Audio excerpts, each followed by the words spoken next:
All right, this meeting is called to order. We'll get started on time. If anyone here wishes to make public comment for a maximum of 2 minutes, please sign in over there so we can call you up to the microphone. Thank you. Let me ask for a salute to the flag, and I'm trying to see where it is. Oh, it's right here. May I ask you, Marie, to start us with the Pledge of Allegiance?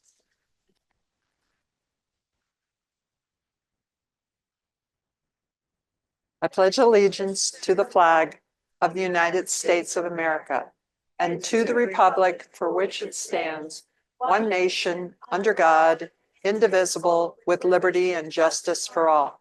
Thank you. Well done.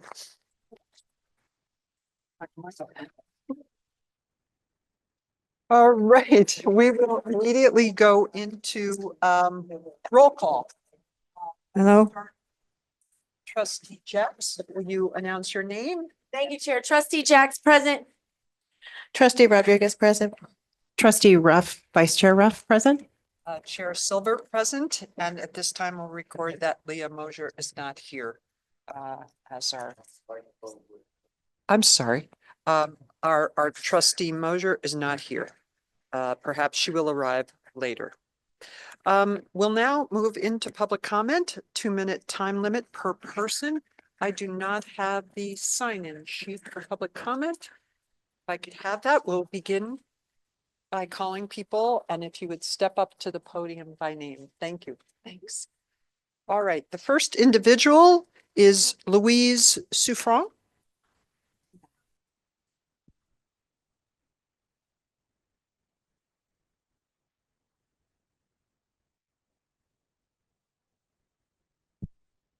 Hello. In 1731, Benjamin Franklin began what we believe is the first public library. It was fee-based, the Library Company of Philadelphia, but it had the same goals as today, 2024. The goal is the benefit of the common people who otherwise would not have access to books. Nowadays, it's access to other tools like computers, digital and audio books, enrich education for our youngsters and teens, a legal kiosk that we have, a community meeting space, a teaching opportunity such as I've seen, coding for young people, 3D printing, all things that I, as a senior, could not have imagined even 10 years ago. It is important to maintain computer access for those who are seeking employment, as well as anyone who does not have the resources to have a computer in their very own home. So again, I think the Washoe County question number 1 was poorly worded. It stated Washoe County be allowed to levy. Instead, it should have said Washoe County be allowed to continue a levy. So many people saw tax and they said, no way. To continue a tax is another issue. So again, I think the failure of support for the Washoe County Library was more in the wording than the heartfelt reaction of the community, especially here in North Valley, where we still have a storefront for a library and we're long overdue for a complete building and resources. The staff, who is very knowledgeable and friendly, has always been very welcoming, and I appreciate your attention. Thank you very much. Thank you. Next up is Ursula Burnett.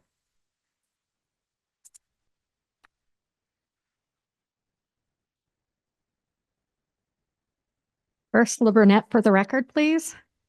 2 things. The minutes from the last meeting, my comments were not written correctly. Jeff put down that I was tired of the bullying that takes place at these meetings. In part, it is true. I am tired of the bullying. I was tired of the bullying by library staff. The employees seem to get away with it, intimidating, to the point where even the chair at one point in one meeting said she felt intimidated. And that should be on the record if the record was written down correctly. And I believe that was in an August meeting. And number two, I'm not sure that people felt the question, number one, was poorly written. I think everybody understood it. I think that a lot of people felt it was taxation without true representation of everybody.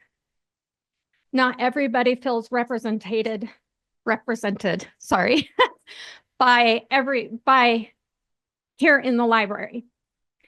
We are skewed to one portion of the community, and that is all anymore.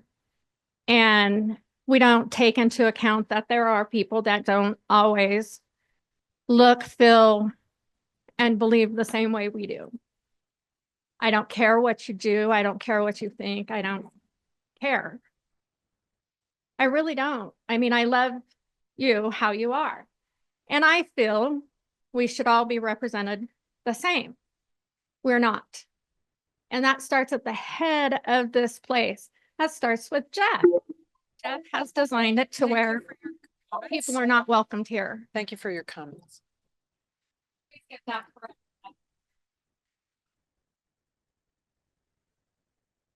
Third person, Cheryl Hobenbeck. I'm sorry, I could not read your. Hobensack. You have 2 minutes of public comment. Or no, help, you can't. Oh, is there anybody who would hold these just to show everybody what my son? Okay, I'm gonna do it. Are you going to step to the No, podium? they're gonna pull a chair for me. Oh, okay, Because I can't stand up. no problem.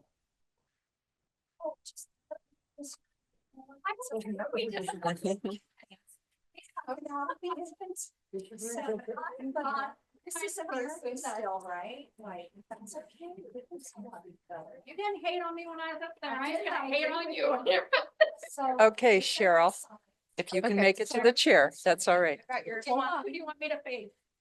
Oh, just them, just I just want them. Can we get you to the podium? Allowed to hold them out. Oh, my bad. That's okay. All right, let's start the clock on Cheryl. Hold on, I need to pull up my thing. Okay. I had 3 minutes yesterday at the. You have 2 minutes. I try so hard, and that's there, right? That's your clock. The timer's there. Go. Okay, there you go. You know, hold the button, is that correct? Hold the button. It's on. The screen is on. What? Oh, don't hold the button. Libraries are essential. I was perhaps 5 years old when my mother took me to sign up for my first library card at the tiny San Fernando. Oh, your library. I'm not sure it's on. Oh, well, they said not to hold it. Oh, there we go. Now can you hear me? Yes. Okay, can you restart the timer? No, Okay, well, I was 5. That library had a distinct smell. I can still appreciate an old books. When my friend Holly and I were single moms, we took our children to the story time room at the Reno Main branch of the Washoe County Library System. That was about 40 years ago.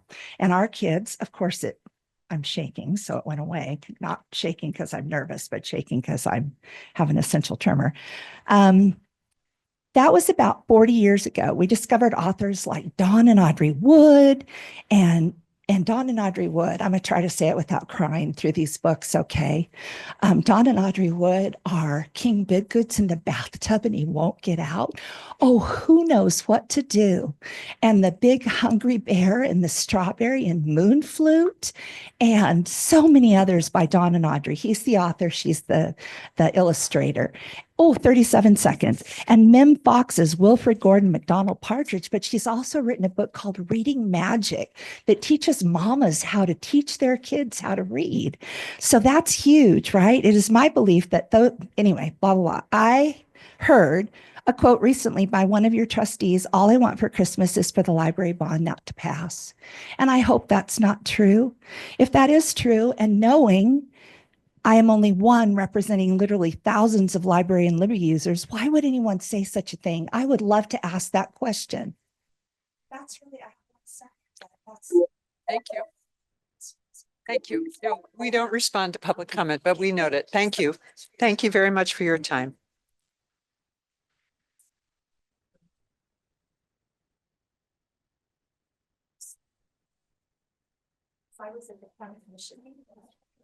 Okay, we're going to move along with public comment.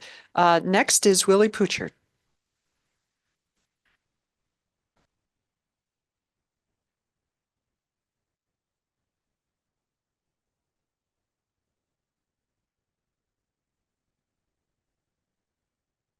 Board members, Mr. Director, Mr. DA, William Poocher for the record.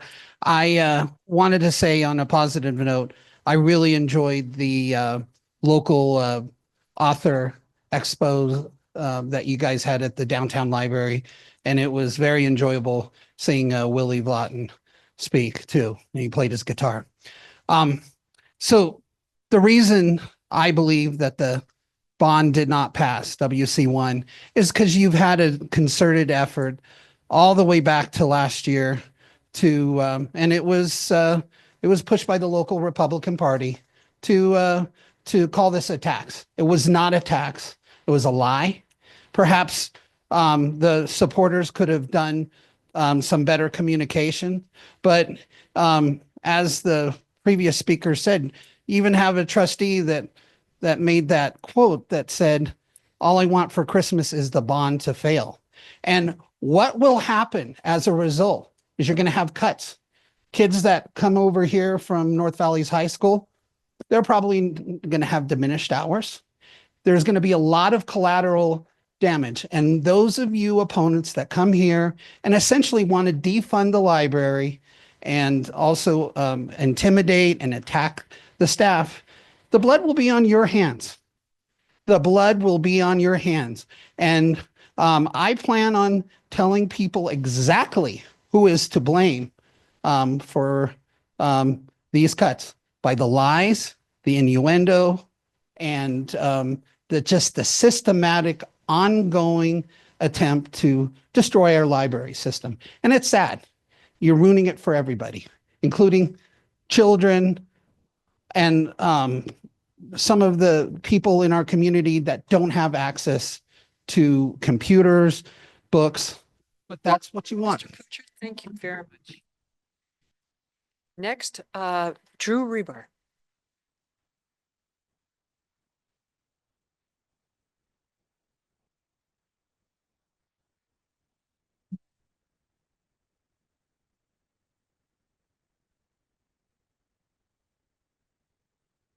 Good evening, Drew Rebar for the record. Jeff, please maintain my comments on the record. Anyways, everybody's wondering why it failed. I would urge everybody to look at the person that wrote the measure. Mr. Rebar, will you address your comments? I would guess that would be Director Scott. So if you want to blame somebody, I'd probably blame Director Scott. If you're worried about funding, I'd probably blame Director Scott. I voted no. I've tried to do a lot of Facebook posts about the library, but unfortunately I'm blocked from the public forum on the library's Facebook page. Director Scott blocked me.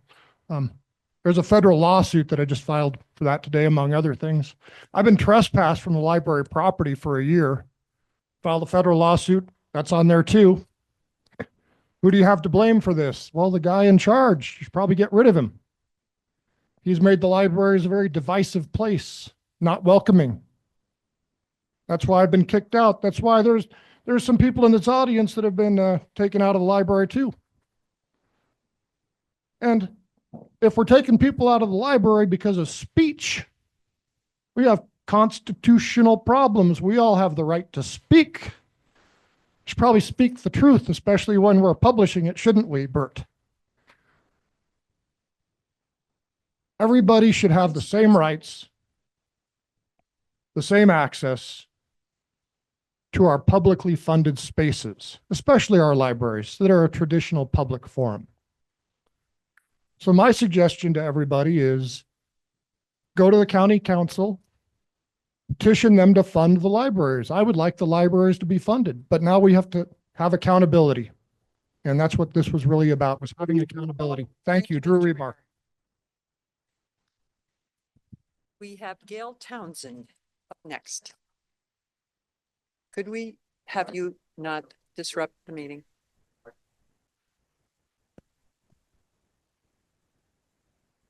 Patrick.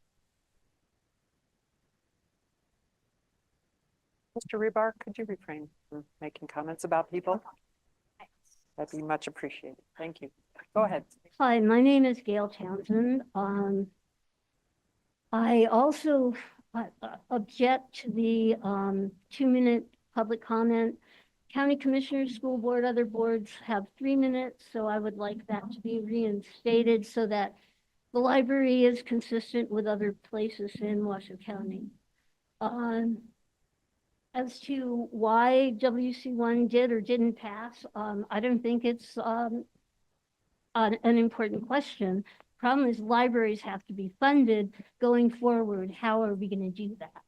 I don't know how the trustees feel, whether they think funding is their responsibility, whether they should be advocates. I don't know.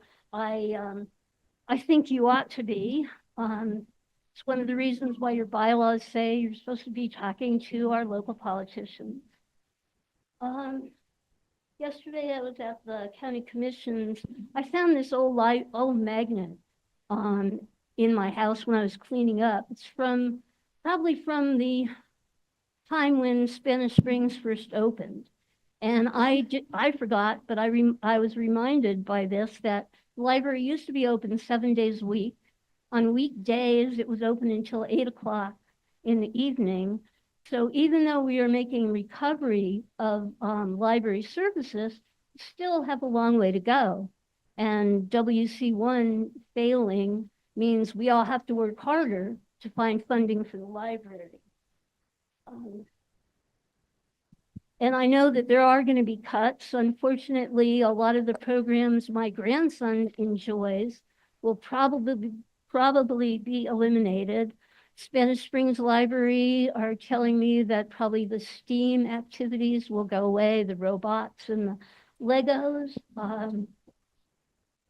and things that my grandson enjoys probably won't be developed. Thank you, Gail. You're welcome. Appreciate your comments. Next is Jane Burnham.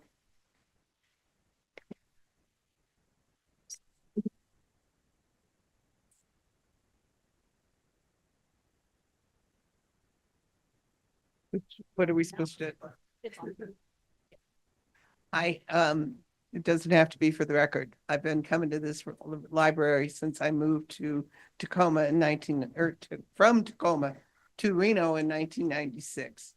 Everyone, after many, many, many years of changes and, people coming and people going, they have always treated me very respectfully. I've been parts of many, many groups, and I just want to say they're the best. And that there should, obviously I believe that the measure was poorly written. And I know I personally take responsibility for not saying enough to people about how important it is, and that it wasn't a tax. Anyway, I don't need all my time, but I just want to make sure that everyone knows that these people are amazing. Thank you for your comment. All right. Candace Powell, please.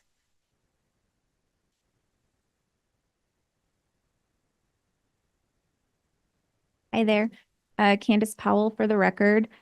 I just want to say thank you to our librarians and our director and trustees for the work you do. You do make a huge difference. Our libraries are more than just books. They're essential to our community. This potential cut in funding is devastating to everyone in so many ways, different ways. To my family, it means our weekend time at the library just may not be possible. I shared this at the county commissioners meeting yesterday, but I want our librarians to hear how important and appreciated they are. My 2nd grade daughter just broke her teacher's 20-year record, passing 100 AR tests. That's accelerated reader tests. She read 100 books and passed the tests already this school year. It's not even Thanksgiving. She asked how she did it. She asked what's motivating her, and I said the South Valley's librarians. They got her hooked onto the Magic Tree House series, And actually, the librarian down there was so excited that she liked it and knew how big a fan she was that she saved the new copy in, knowing she was coming in, and was so excited to give it to her so she could be the first one to read that copy of the new book in the series. We're disappointed it didn't pass. It's not due to a lack of support for the library. I think we all can agree it was misinformation about what this meant. A few people had public comment yesterday that weren't even related to the library, but would end their comment with, "And I voted no because I didn't understand it wasn't a new tax." So I think that's obvious. We're still saying that paying the same taxes, it's just not going to the library anymore. I'd encourage everybody here, go on Zillow right now, check your assessed property value, and then you can do the math. For every $100, you can contribute 2 cents. Just do the math really quick on your phone and write a check today. I don't know if that's possible, but Thank you very much for your comments.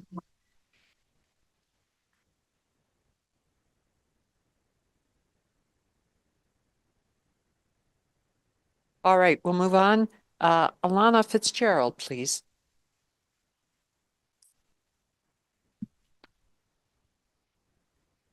Thank you, Madam Chair, Madam Vice Chair, trustees, Director Scott, and all you amazing librarians.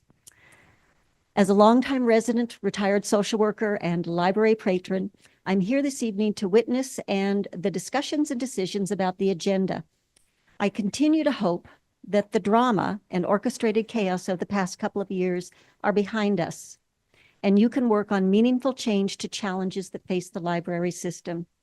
The primary challenge now, of course, is the changes that are possible because of the loss of WC1. I will do what I can to support the library via the Washoe County Commission and through other activities and supports in the community. As I have said before, and forgive the redundancy, I hope that every trustee believes in and follows the guidelines of the American Library Association and the Nevada Revised Statutes, Title 33, Chapter 379, that charges the board with key components of literacy and the well-being of our community. Specifically, that you be the defenders of intellectual freedom and that you be prepared to support to the fullest the efforts of librarians in resisting censorship of library materials by groups or individuals. So I ask each of you to continue working to keep our libraries as community hubs that welcome and provide resources for everyone, every one of the wonderfully diverse people who are our community.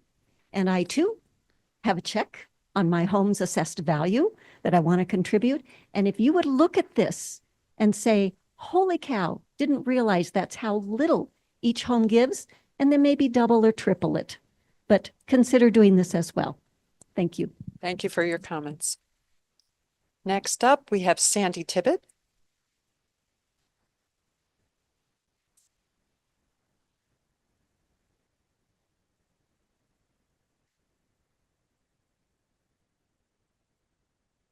I too would like the 3 minutes of public comment added back. So I agree with Gail. So we need that added back. All right. So, per News Channel 4, Scott said the library's $17 million budget will be reduced to a little over 12 million. And that he's expecting to, cut 23 staff members and an entire 1.4 million book budget and 200,000 of technology. So I had to go look, and I pulled off the Washoe County website, the budget for 2024, 2025. 2023, the budget was 10.7. 2024, it is 12.5. So I ask, is it 17 million, Jeff Scott, or is it 12.5 million? That's a huge difference.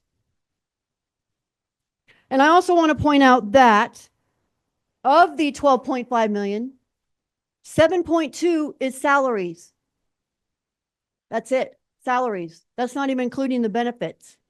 That's 3.9 million. That's 4 million. And then we have the 1.3 million for services and supplies. Is that the 1.4 book budget that you're saying you're going to cut? Very interesting. Okay, so my next question would be, and I provided you all the salaries of all the librarians and staff. Debbie Steers makes, at least 126,000. 92,000 or 93,000 for librarian one.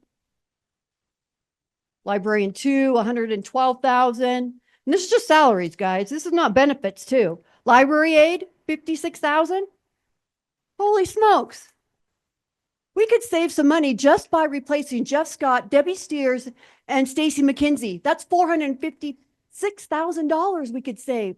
We have librarians with the experience to replace these Thank you, people. Ms. Tibbet. Thank you for your comments. Next, we have Tara DeQuinez. I'm sorry, I can't read the writing. Quinoz?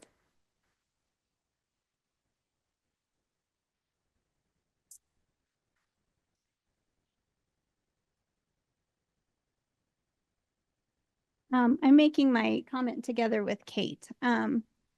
We're here as members of the community who value the Washoe County Library System, and we're going to highlight some of the library's contributions to our community, particularly in light of questioning about why there's a library budget. Overall, our goal is not to overturn the results of the election, but to emphasize the role that libraries play in our community. I handed out a copy of the Washoe Republican Voter Guide, which is probably part of the reason that WC1 didn't pass. It contains disinformation, basically lies about what WC1 was. It claims that the Washoe County one was a new tax, urged people to vote no. It told them that their taxes would increase if WC1 passed. We know that they know that that's not true, so that's disinformation. Unfortunately, this disinformation likely unraveled efforts from those of us who tried to educate the public about what WC1 was. Many voters misunderstood the ballot measure and voted against it. In fact, many have expressed regret. Regardless of the vote, we want to ensure that this disinformation doesn't lead to critical services being lost. Let's take a moment to look at what Washoe County Library System has achieved over the past several years. In 2020, during the pandemic, library staff adapted quickly, created virtual programming, contactless services, and digital library cards. They supported public health efforts with 40 staff members assisting the health district with contact tracing. The library created a fully digital library card for contactless checkouts. Automated book returns were installed. In 2021, the library is fully reopened. Staff continued virtual programs. The library partnered with KUNR to record their On the Shelf and On the Kids Shelf programs, and the library expanded service hours at many of the libraries. Thank you very much. Appreciate your comments. Kate Salim for Kate. the record, trying to read very quickly. 2022, a book vending machine kiosk installed at Incline Village Library. The library director worked with KOL08 to create monthly library segments, renovations of Northwest Reno and Sparks Libraries, improved facilities. A partnership with the governor's office brought high-speed internet to Gerlach, servicing the Pyramid Lake Paiute region. A partnership with Northern Nevada Literacy Council brought English language curriculum and citizenship courses to the Sierra View and Sparks libraries. There's more for 2022, but I'll move to 2023. The Sun Valley and Cold Springs book vending machine kiosks were launched, bringing books to areas without easy access to libraries. Bookmobile services began. The library partnered with Renown to launch Baby's First Library Card. Zoom Room virtual meeting pods were installed and new ADA accessible facilities were added. The Sierra View Library renovation was completed. There are more items, and ending with, on this one, there were almost 3,000 meeting room space users, and there were also 1.2 million checkouts, an increase of 20% in checkouts of children's materials. In 2024, the library partnered with the Reno Housing Authority to offer essential services like housing applications and rent payments at the downtown library. The bookmobile expanded to serve even more communities. Libraries with heart self-service blood pressure kits became available. The library partnered with Reno Housing Authority to launch service kiosk at the downtown Reno Library. The library held its first annual local author fest at the downtown Reno Library. Washoe County Library was recognized with the Public Sector Innovation Award, and through June of this year, there have been over 650,000 checkouts and 28,000 meeting space users. These accomplishments show that the library consistently uses its funding wisely and innovatively to serve our community, and we thank it. Thank you very much. Sasha McLaughlin. Sasha here? Oh, there you are.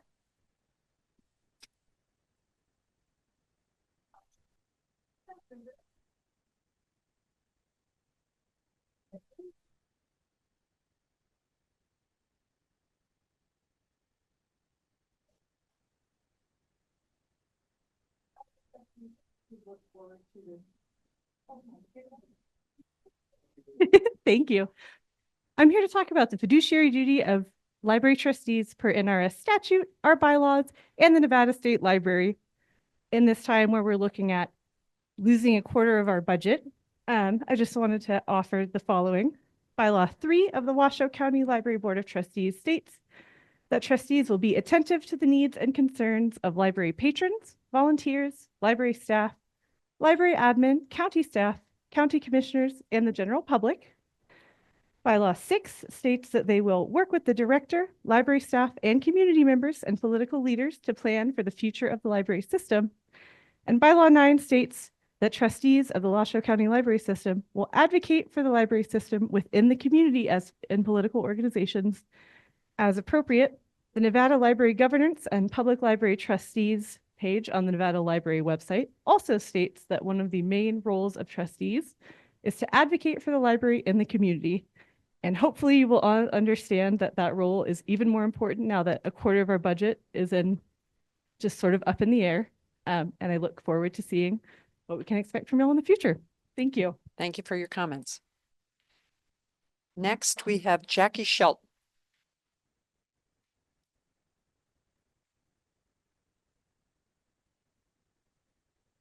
Thank you.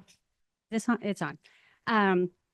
When I was growing up in Sun Valley, Nevada, many, many years ago, the library was a magical place. It's where I went to escape from a mostly dysfunctional family into books. It's where I learned to love to read. As I grew older and was able to afford to buy my own books, I kind of forgot. And then a few years ago, my husband and I sold our house and decided to become digital nomads, where we traveled around the world and had to find places to work. And it's interesting that we were in Italy, where we learned the magic of libraries again, where we would go there because we would have access to internet and power as a place to work, much cheaper than cafes. And then when we came back here, we went around to different libraries to do the same thing here, which was a wonderful way to experience the different parts of our area in Reno and Sparks that we hadn't been before.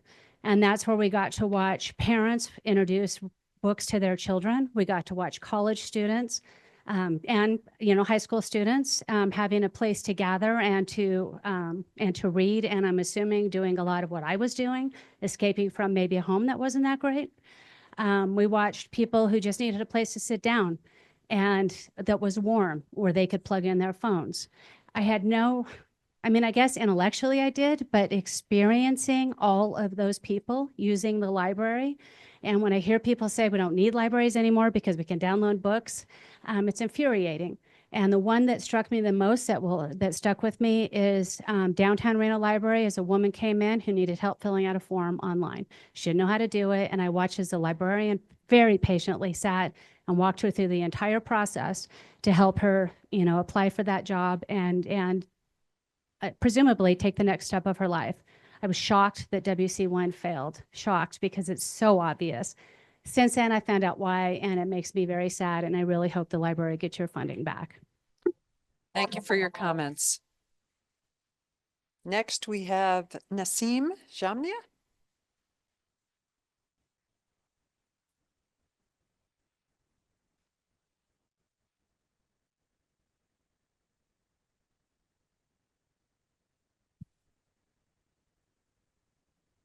Nassim Jamnia for the record. Hello, everyone. Like many of us, I'm disappointed in the failure of WC1 to pass. To show our support, Freedom to Read Nevada and other local organizations teamed up to write librarian love cards, which I'll give to Director Scott to disseminate amongst library staff. For months, I asked you to put WC1 on the agenda to create actionable goals to ensure its passing. Now I ask you again to agendize library funding and create concrete plans to ensure our libraries can continue their amazing work. I am begging you to reach out to our county commissioners, like many of us did this week, and use your connections to continue library funding for at least the next few years. None of us here are strangers to the upheaval at these meetings. We'd be unwise to think that's over. Make no mistake, libraries have become political spaces. These meetings have long demonstrated that. I am dismayed that time and time again, the board has prioritized the concerns of individuals, many of whom don't have library cards or use library services, who bully, demean, and attack librarians. Don't misunderstand me. I know your job is not easy, and I appreciate the work that you do and the juggling act you have to do. But I will say it because our library staff cannot. It is unacceptable that our librarians are receiving death threats, and the people at the helm of or who encourage these threats are welcomed into the space. I'm not talking about open meeting laws. I'm talking about the consistent coddling of anti-democratic ideals, disinformation, and hate speech, and the attacks on Director Scott's character and personhood, and denial of the library's impressive achievements under his stead, a list of which I handed each of you to consider for his review, and the implicit and explicit threats made against you, members of the board. I understand that part of the board's job is to liaise with the public, so I'm asking you to do that on behalf of the librarians and their staff, not in opposition to them. Compromise is necessary for any system. But history has taught us that appeasement doesn't work, and we cannot compromise on our democracy, of which our libraries are an essential cornerstone. Thank you. Thank you for your comments. Next up, Nathan Brown.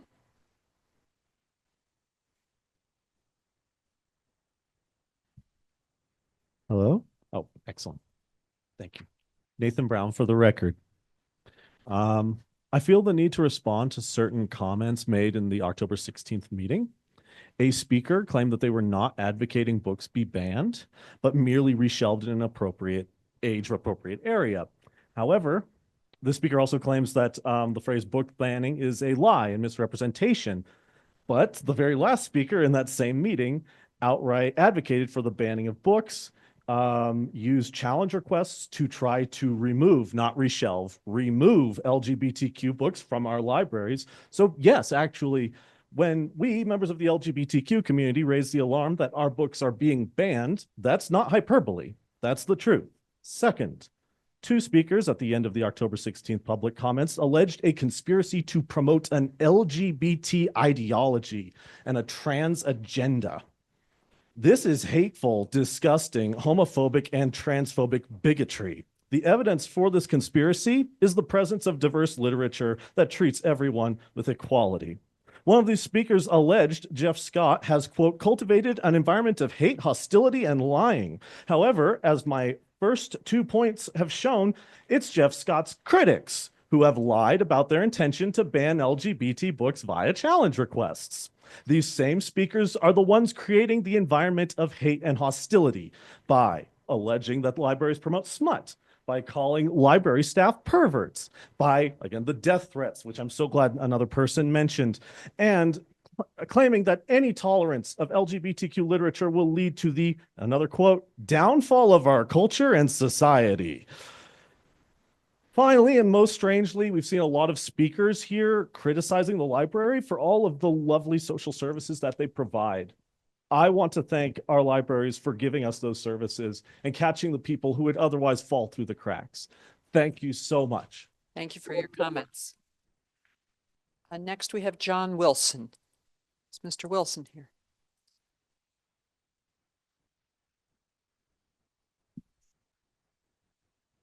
Hi, John Wilson for the record. I have a couple points to address. As far as question one is concerned, I'm not quite sure where the whole too complicated line comes from. I read at a fairly good level and I understood the question just fine. So I would, as another speaker pointed out, I would focus more on the Republican Party's need for disinformation without, winning fairly. They have to lie in order to win. I would Also ask our library board of trustees, please get involved with the county commissioners. Please, I would love to see each and every one of you speaking at the county commissioner meeting. I understand that Jeff Scott has an incredibly difficult job as far as the cuts are concerned. I read through, and I know that it's a difficult time, but please advocate on our behalf at the county commissioner meetings. The other, I noticed that on the agenda today, the rules would be discussed because there are certain things that happened over the last year that apparently need to be addressed. As far as one of the previous speakers today was concerned, I would argue that if you are trespassed from the library system, how is it allowed that you're still allowed to be on the grounds if you're trespassed? And again, the previous very excellent speaker speaking out about the death threats and everything. There are people in this room that thought that was funny and a joke. And I truly don't understand where that comes from. Librarians should be protected. Please advocate for us at the county commissioner meetings. And please look into putting onto the agenda a difference in trespassing. Thank you for your comments. Thank you. Next, Trista Gomez.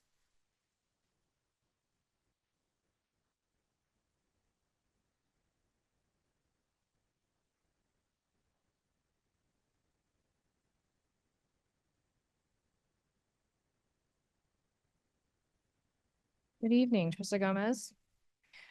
If you record, please record my comments verbatim. Imagine if we decided that the answers that people gave us was simply because they misunderstood the question.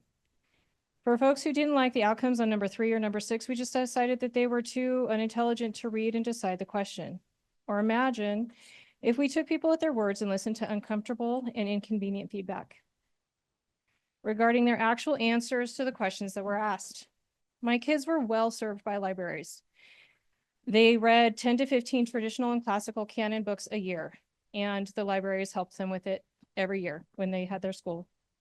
Most people want the library funded at a comparable level to other and similar jurisdictions. We want a well-run, fiscally responsible, equal treatment space for the public. Your library and administrators have made it a little bit a questionable, inefficient, costly, uncomfortable, and in some cases unsafe space for our kids. I didn't take my kids when the younger kids anymore. Say you're sorry. Say you're sorry to the public. Say you're sorry to your employees who now are going to have the consequences of what you've done, of the systems that you've created. Ask for continued funding while also respecting the decisions of the voters on a question that you wrote. Make appropriate personnel changes. In the private sector, there are consequences for poor performance, costly mistakes, and these actions should have even more weight in the public sector and even more when a vote is taken. Your responsibility as a board is to have efficient, just leadership. It's to listen and take into serious account the public you serve. To ask for continued funding without addressing these issues and making appropriate and necessary changes is a disservice to the public and will further erode the public trust and goodwill. Act responsibly and respectfully. Thank you for your comments. Next, we have Alan Munson.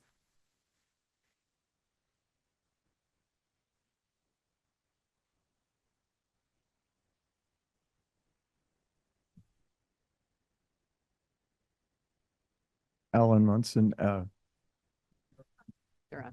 I'm okay? Yes. Alan Munson. I have a library card. I use the library. And I'm a citizen of Washoe County. And but I did vote no on the proposition. And by the way, I think you guys do an awesome job. I love the libraries. And, my concern has been the programs that we aren't allowed. Now, some say, that we, propose to ban books or something. I study creation and evolution, and that is something, and I'm a Christian, and I study that. In that book, those books are banned here. Kirk Cameron cannot come here and put on a Christian program for kids. But they no longer have the drag queen story. Thank God. Thank you, Jesus. But, you know, I just want a fair, programs. And I'm not, a hateful person or anything like that, because I think that, by the way, I love the fact that you guys do your job. And so anyways, my concern is just the programs. And I hope that you hear what I have to say, that, about having some Christian programs here in books. And I'd be willing to show you plenty of books, and I'd be willing to discuss the validity of God and the creation and the falseness of evolution, which is taught in our schools to be very truthful. And I just leave you one thing. I hope the thing, evolution falls down on this. How can you have a mutation of a male and a female in a species at the same time? Thank you, Mr. Munson. Appreciate your comments. Next, Mr. Munson, please. Okay, that's all right. Rosalind Weintraub. Is Rosalind here? Is Rosalind here?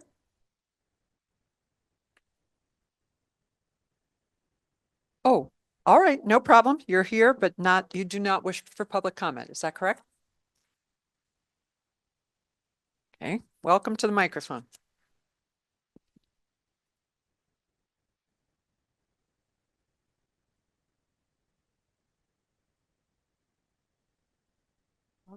Rosalind Weintraub for the record. I am not a native Nevadan, but I started attending the library in New York City when I was about 4 years old. And through all my life, I have used the library services. My children have. It's been wonderful for all of us. And all I can say is my feeling when I saw that were defeated, I thought these probably are people who don't go to the library, don't use the library, don't know anything about a library. I hope that that is not the case, but my question to everyone on the board is, what can we do about this?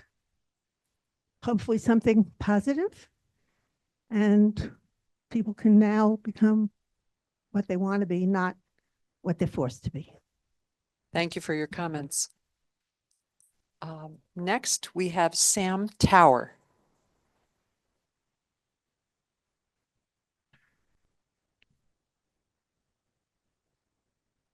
Hi, my name is Sam Tower.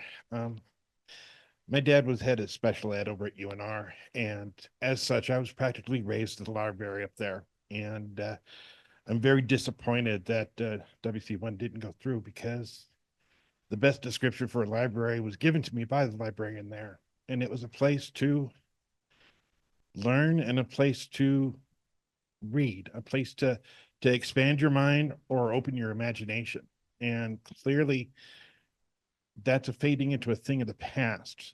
We should have not only kept things going, but expanded them, because as a child growing up, we're broke. What are we going to, let's go to the library. I hear they have this really good book over there, or this program.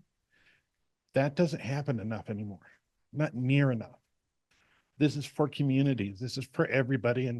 And I'm for any program that brings somebody in to read to a child, to help to educate them, to expand their minds, to let them know it's okay to explore being a human being. That's all I really had to say. Thank you, Mr. Tower. Next and last is Caden Maletsky. Thank you, Caden.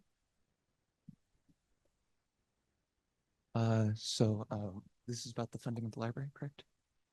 Can you speak up, sir? Sorry. That's okay. During this last election, I was unable to vote because I am 17.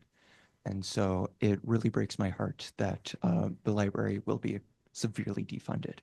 I remember coming here, laughing my hardest with don't let the pigeon ride the bus. And now I'm coming here actively to write an essay about Frankenstein. by Mary Shelley. And so I'm here to hope and make sure that these libraries stay funded. Tonight, I did not know that this was going on. I just happened to be here because this is where I go. It's the library. It's a community cornerstone. And without these wonderful staff helping us find the correct books and improve education, where would I be going at, I don't know, out on a Wednesday night? Probably not doing my homework. But since I am here and since I'm forced to do my homework, I really appreciate what this library provides. And I really appreciate if we keep it well funded. Thank you. Thank you very much for your comments. I have Jose Herrera. Mr. Herrera?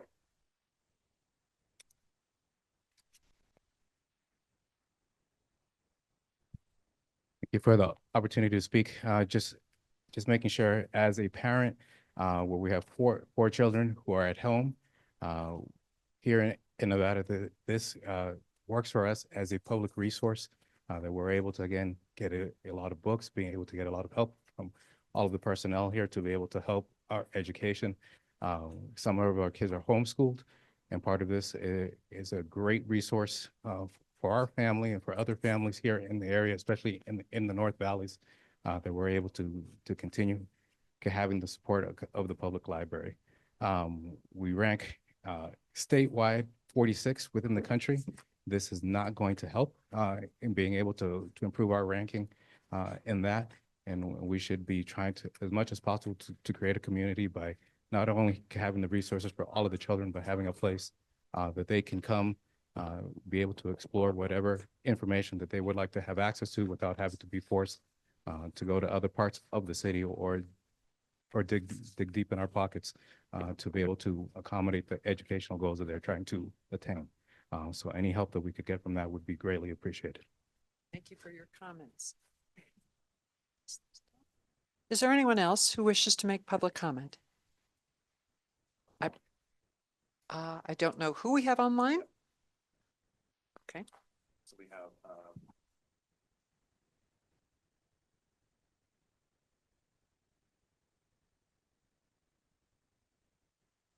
okay, we have let's see, the first one is Nevada Patriots. I don't know if that's Reva Crump or Bruce Parks. Nevada Patriot, can you hear us? Yes, that would be Bruce Parks for the record. I would just like to say that the confusion over the library language, if there is any, the library director is responsible for that. He wrote it.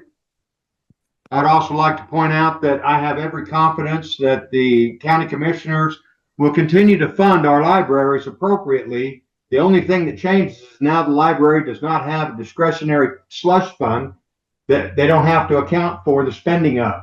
Now they will have to create a budget just like every other county entity. Additionally, I noticed that for the last two library board meetings, there's been no address of the library's presentation policy, library events and presenters policy. I would like to make a request that the Board of Trustees agendize that.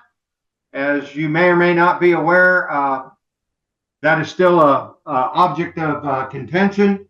I was a victim of this poorly written policy. I highly recommend that it be looked at, agendized for the next meeting, and I would most definitely like to present the material, if I'm allowed to, that I intended to use in my presentation. Thank you. Thank you for your comments. Anyone else online, Mr. Scott? So the Stronghold Schools, can you hear us? I can hear you. Can you hear me? Yep. Please state your name and go ahead. Hi, Reva Crump for the record. Please read my comments into the record. While the Nevada revised statutes allow for meetings to be held via Zoom, this board did choose and voted to not have a more restrictive policy for itself and require trustees to attend in person. And so far, this board has failed to follow their own bylaws, which was their bylaws section 2D1. Yet as board members, you all can police yourselves and either revisit your bylaws and make the necessary adjustments or simply hold yourselves accountable and the fellow trustees accountable to these bylaws. Please consider agendizing a discussion on the subject and work toward keeping yourselves compliant with your own bylaws. The budget, I encourage you to agendize your director to make a budget to address the newly revised amount of money allocated due to the decision of WC1. Lastly, public comments, once again, on your minutes are no longer reflected. They've traveled the course of completely missing or being inaccurately garbled by AI or being professionally transcribed and being required to physically be turned in. Would you please, as a board, make a decision how you want your public comments? Should a public commenter want their comments reflected in the record? Just put it in the preamble to your agenda and vote on it and put it in concrete, and however you want it, the people would do it. But changing it up every other month, every 3 months is taxing.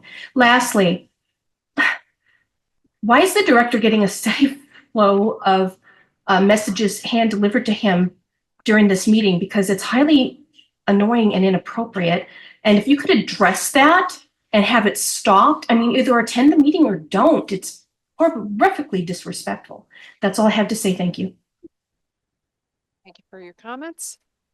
Anyone else, Mr. Scott? Yeah. Okay. Janet Butcher, can you hear us?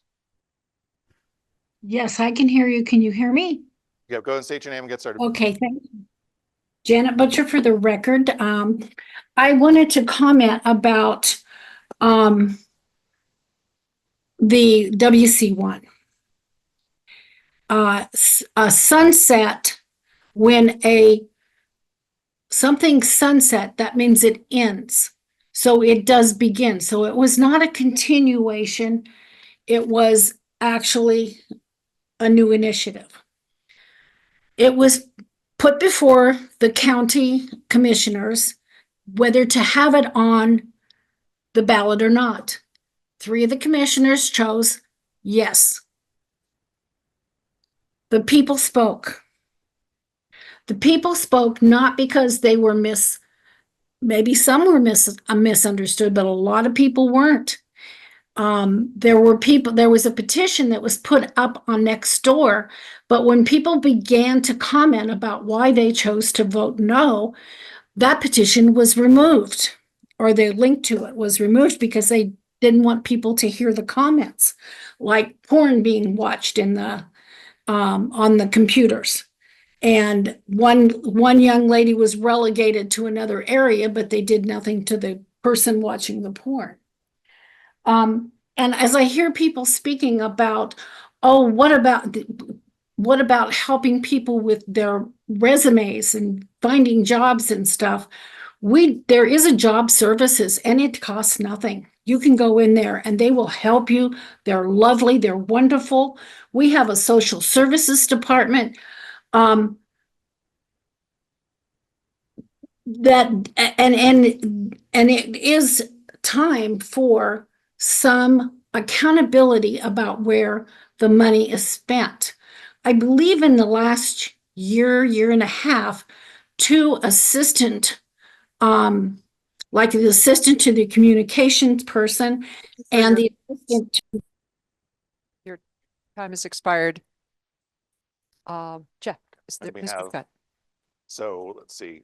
So Michelle's phone, can you hear us? That's how it's listed. Hello, Michelle's phone. All right, so that's-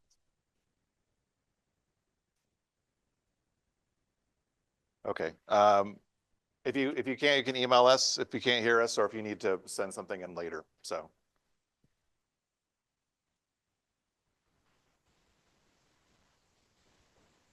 Yeah, that's the last one. That concludes public comment. Thank you all for taking the time to make your comments. The next item on the agenda is sure, we can take one more.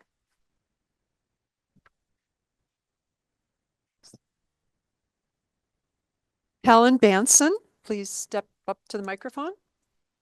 Helen?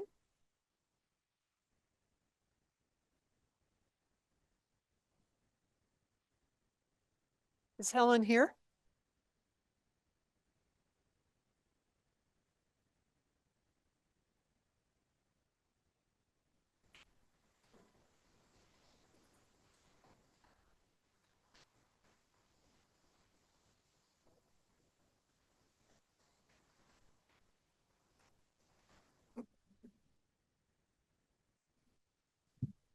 Hello.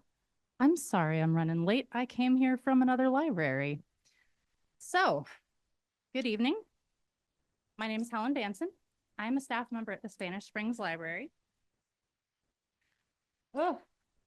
But today, I'm coming to you as an individual on my own time, and I want to talk to you about a specific community that our libraries support. This summer at Spanish Springs, we asked our child patrons to share what they love about the library on paper hearts. You can see them right here. The original intention was to collect them on a single day, but the kids were so enthusiastic about it that we continued throughout the summer. In all, we collected 520 paper hearts that tell us what the children we serve value about the library. Many of the hearts are about books, which was expected, but a lot of them focus on our programs and on staff members who run those programs. Staff members who could lose their jobs as a result of this cut. I brought the hearts for you today because the children will be heavily impacted by this loss of funding and because they deserve to have their voices heard. So much of our discussion of libraries, particularly in Washoe County, centers around children, their needs, and their safety. These hearts tell us how much the library means to them and how much of a safe and welcoming place it is for them. I'm asking you to please work on our behalf so that the children of Washoe County can continue to receive the valuable and meaningful resources that they so desperately deserve. Thank you. Thank you. I believe that concludes public comment. Is there anyone else who wishes to address the trustees? Then I will move on in our agenda to item number 4, approval of meeting minutes from the October 16th meeting. I'm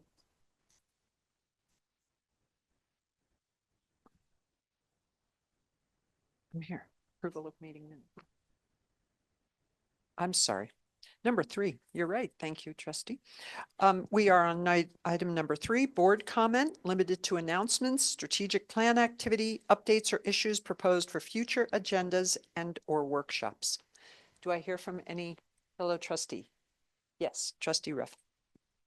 So Vice Chair Ruff. Vice Chair Ruff. Vice Chair Ruff, for the record, I wanted to thank those members of the community who voted for WC1. Like you, I value fully funded libraries, and I was really disappointed, fairly catatonic actually, the next morning. So disappointed in what took place. I want to thank the director for fully supporting this and working for its passage, and the librarians at all the branches who made the flyers, spoke to people, everyone who put things on their social media, spoke to groups to try and get this passed. It really was a shock that it wasn't passed. I'd like to thank the Powell family for their advocacy too, and the buttons and the things that you did and continue to do as a voice of the community for the libraries. I encourage, and I will be doing exactly what you mentioned with doing the math for my home and committing to donating that to the libraries. And I encourage everyone else to do that too. I mean, that really will go a long ways. And also emailing your commissioners, your county commissioners, email all 5, but make special mention to your district commissioner that you are a constituent and what you are looking for.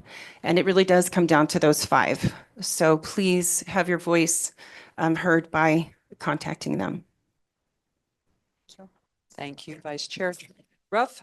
Any other comments from the trustees on any matter listed on our agenda? Trustee Jacks.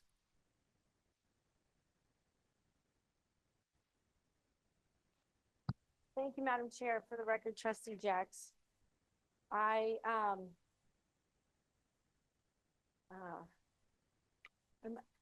microphone on? Okay. Sometimes it reverts. I just want to start off and thank the public for being here. We all drove here this evening, and I know it's hard to get here and the Zoom commenters, but voicing your thoughts and concerns is the #1 priority of this public comment time. So we are happy to hear all your comments. And I want to go on the record to say that I am accessible to the public to hear the public thoughts. If you work at the library, if you visited the library, you have any comments you want to share and you don't know how to reach us, I hear this throughout the community. I carry this green bag with me everywhere I go. My kids know it's mommy's green purse, go get it. I advocate for the library system. I ask people 24 hours a day what they think about the libraries. So if you need to get something to this board, we're here to listen. We have email. I know it's not ideal. Some emails don't work, but we're here. I wish we could just give out our phone numbers, but we don't want everyone to subject to investigations for speaking on your private cell phone to help the public up here as a volunteer on these boards. So I'm going to be accessible with name tags so you know who's a trustee when we show up at these meetings, so you know exactly who you can talk to. I'm going to look to online platforms to reach out to the public, and like I've done from the beginning, trustee coffee research, and I'm going to be an advocate to get to know the community. My email is gjacks@washoecounty.org. We all have first initial, first name, full last name at washoecounty.org. Completely subject to open meeting law investigations. Everything you say back and forth is recorded. But I am here to listen, and I think the failure of WC1 will probably be agendized. Looking forward to the December meeting. I think the public should know, as a matter of record, that, our next meeting is Wednesday, December 18th. This volunteer board and their families and most of the staff don't get to take vacations this time of year for the holidays because we have to be here. That's our role, and we're happy to be here. So our next meeting is December 18th. Typically, it's the annual library directors review is in December. So I want to encourage folks to reach out, contact us, and we're here to listen. I don't know if you have questions of this board or if you want to hear discussions, but what we're allowed to do, we'll say, when it's agendized, I look forward to discussing the WC1 initiative. When it's properly agendized, this board will tackle that. And we will answer all your questions and all your concerns for everybody. That's what we're here to do. Thank you, Madam Chair. That's all I have. Trustee Jacks, just as a point of clarification, are you requesting that the initiative be placed on the next agenda? Yes, Madam Chair. A discussion or possible action, or just a discussion? I'm not sure which way the board would like to go on that, but maybe addressing some of the concerns we saw tonight to agendize what we do, how we got here, and how we can hold accountable who's in charge for this taxpayer funding. I would request that Director Scott place a discussion item on the December agenda regarding the failure of WC1 to pass. Other comments from the trustees? Yes, please, Marie. Marie Rodriguez for the record. I just want to reiterate what some have said about how much I appreciate our librarians and our library programs.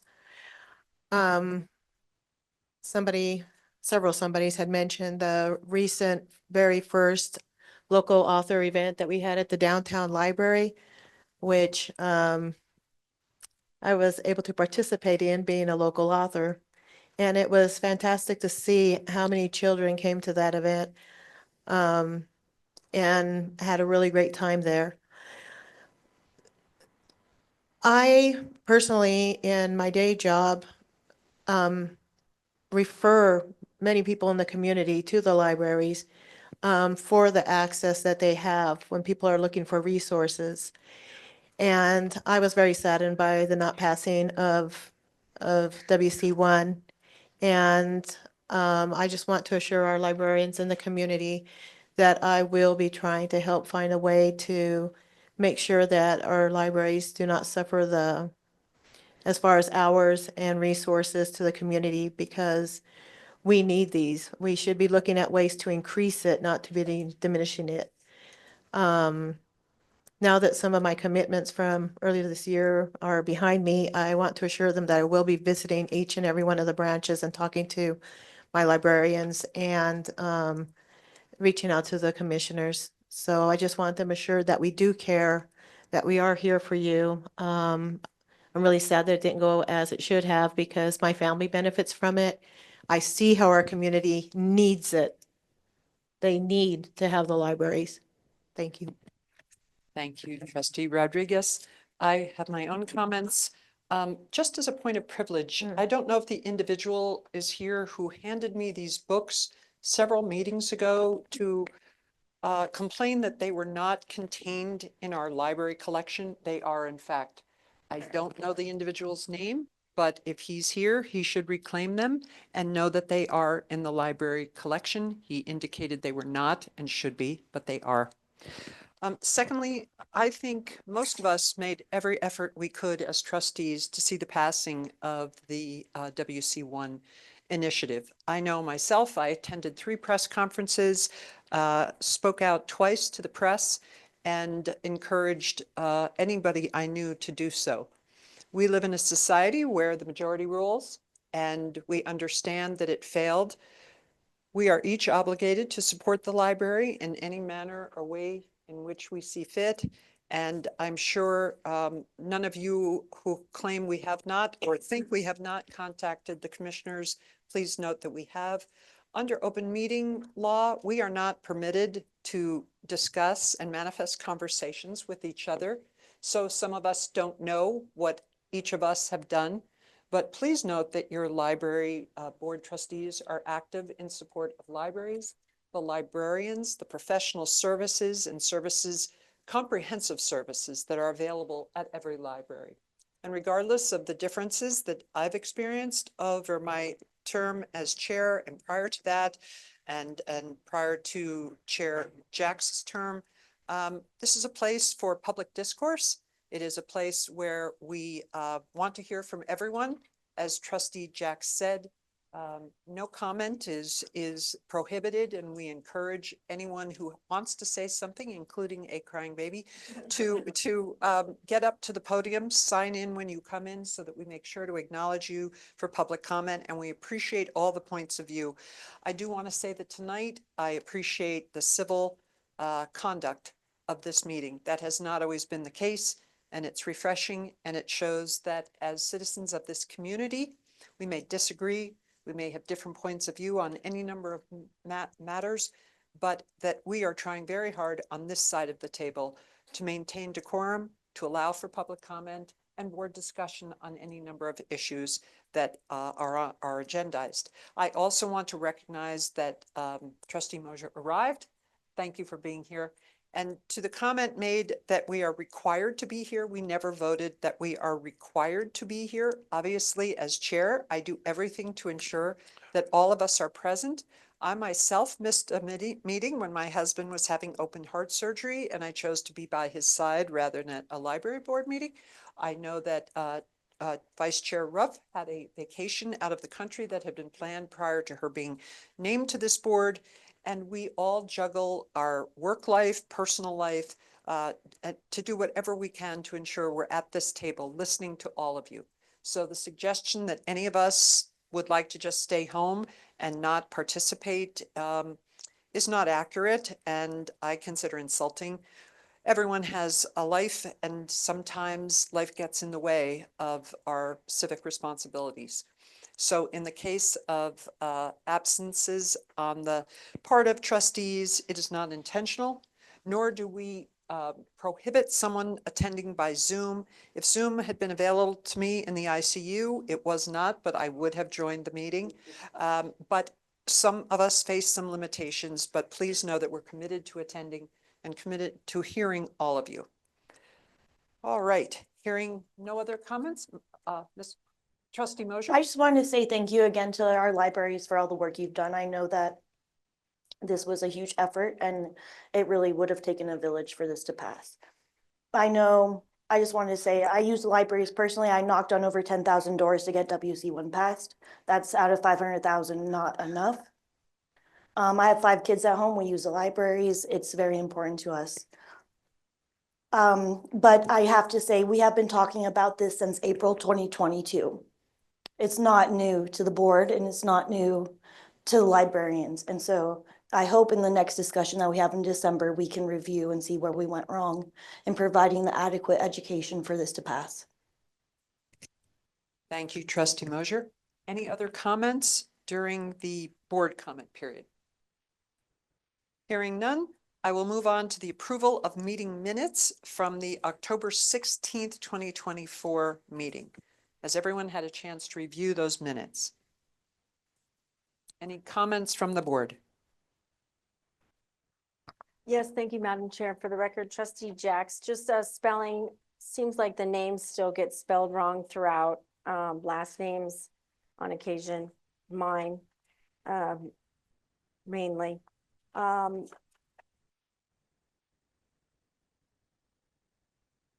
I didn't know under 7B if there was any more information. It's just a pretty short summary on that library update that we had by Director Scott for 7B.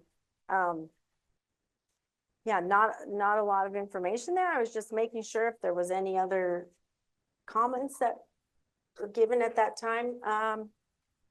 Other than that, Madam Chair, that was all I had. Thank you, and we'll do everything we can to ensure names are spelled correctly. Appreciate that comment. Just writing down what you had to say. Anything else? Make a motion to pass the minutes. Public comment before we, Okay. Public comment first. Any public comment on the minutes? Mr. Rebar, if you'd approach the podium, please.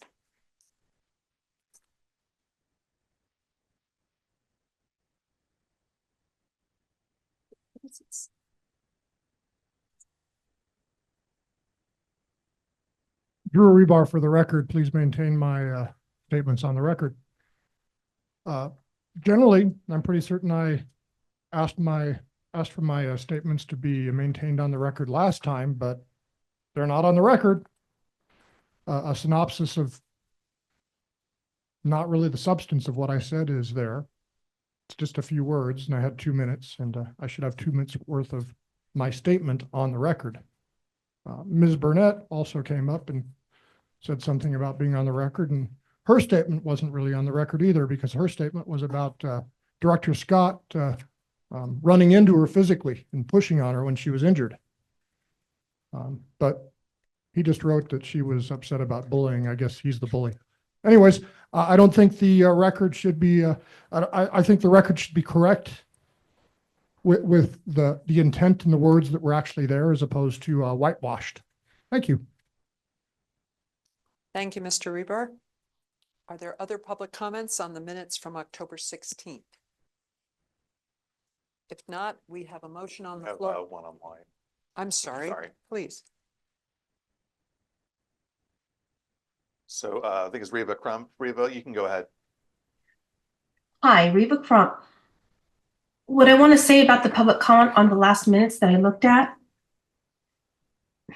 making I don't think of another word, crappy copy of a photocopy of someone's public comments is unprofessional. Do you think one could not take time as a government institution to actually type out the comments?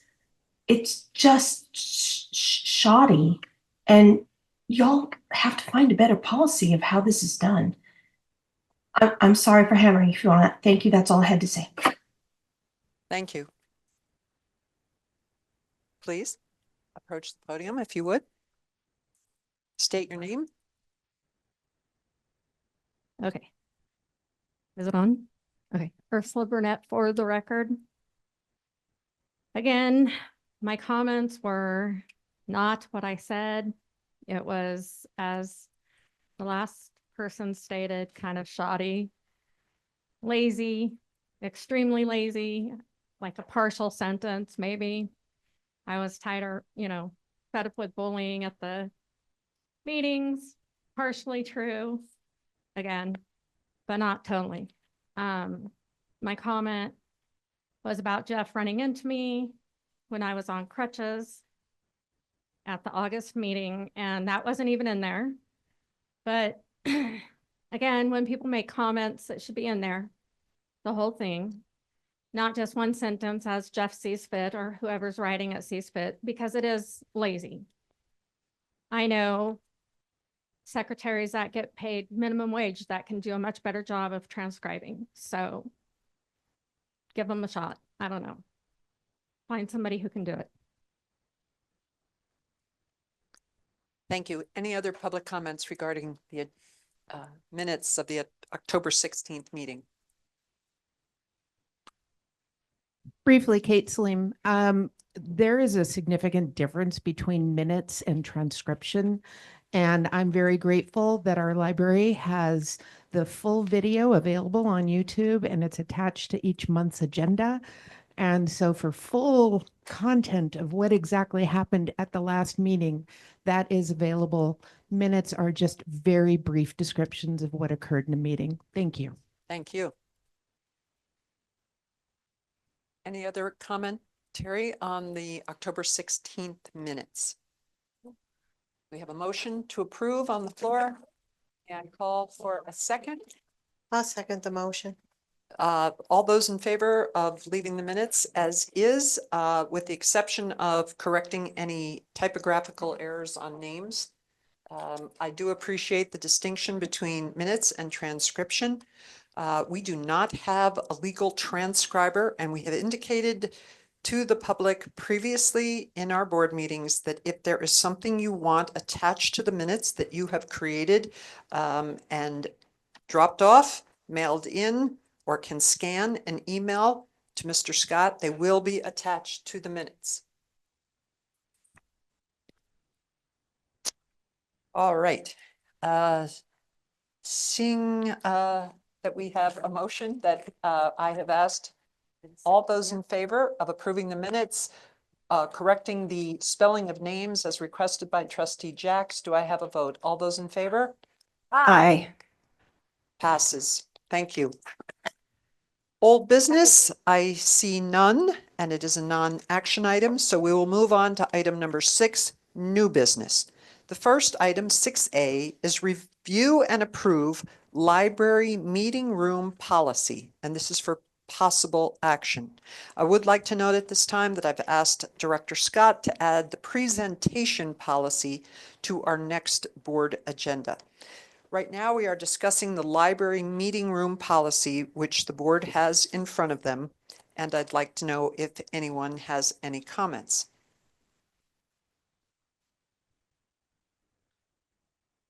Thank you, Madam Chair. Trustee Jacks, for the record. Yes, ma'am.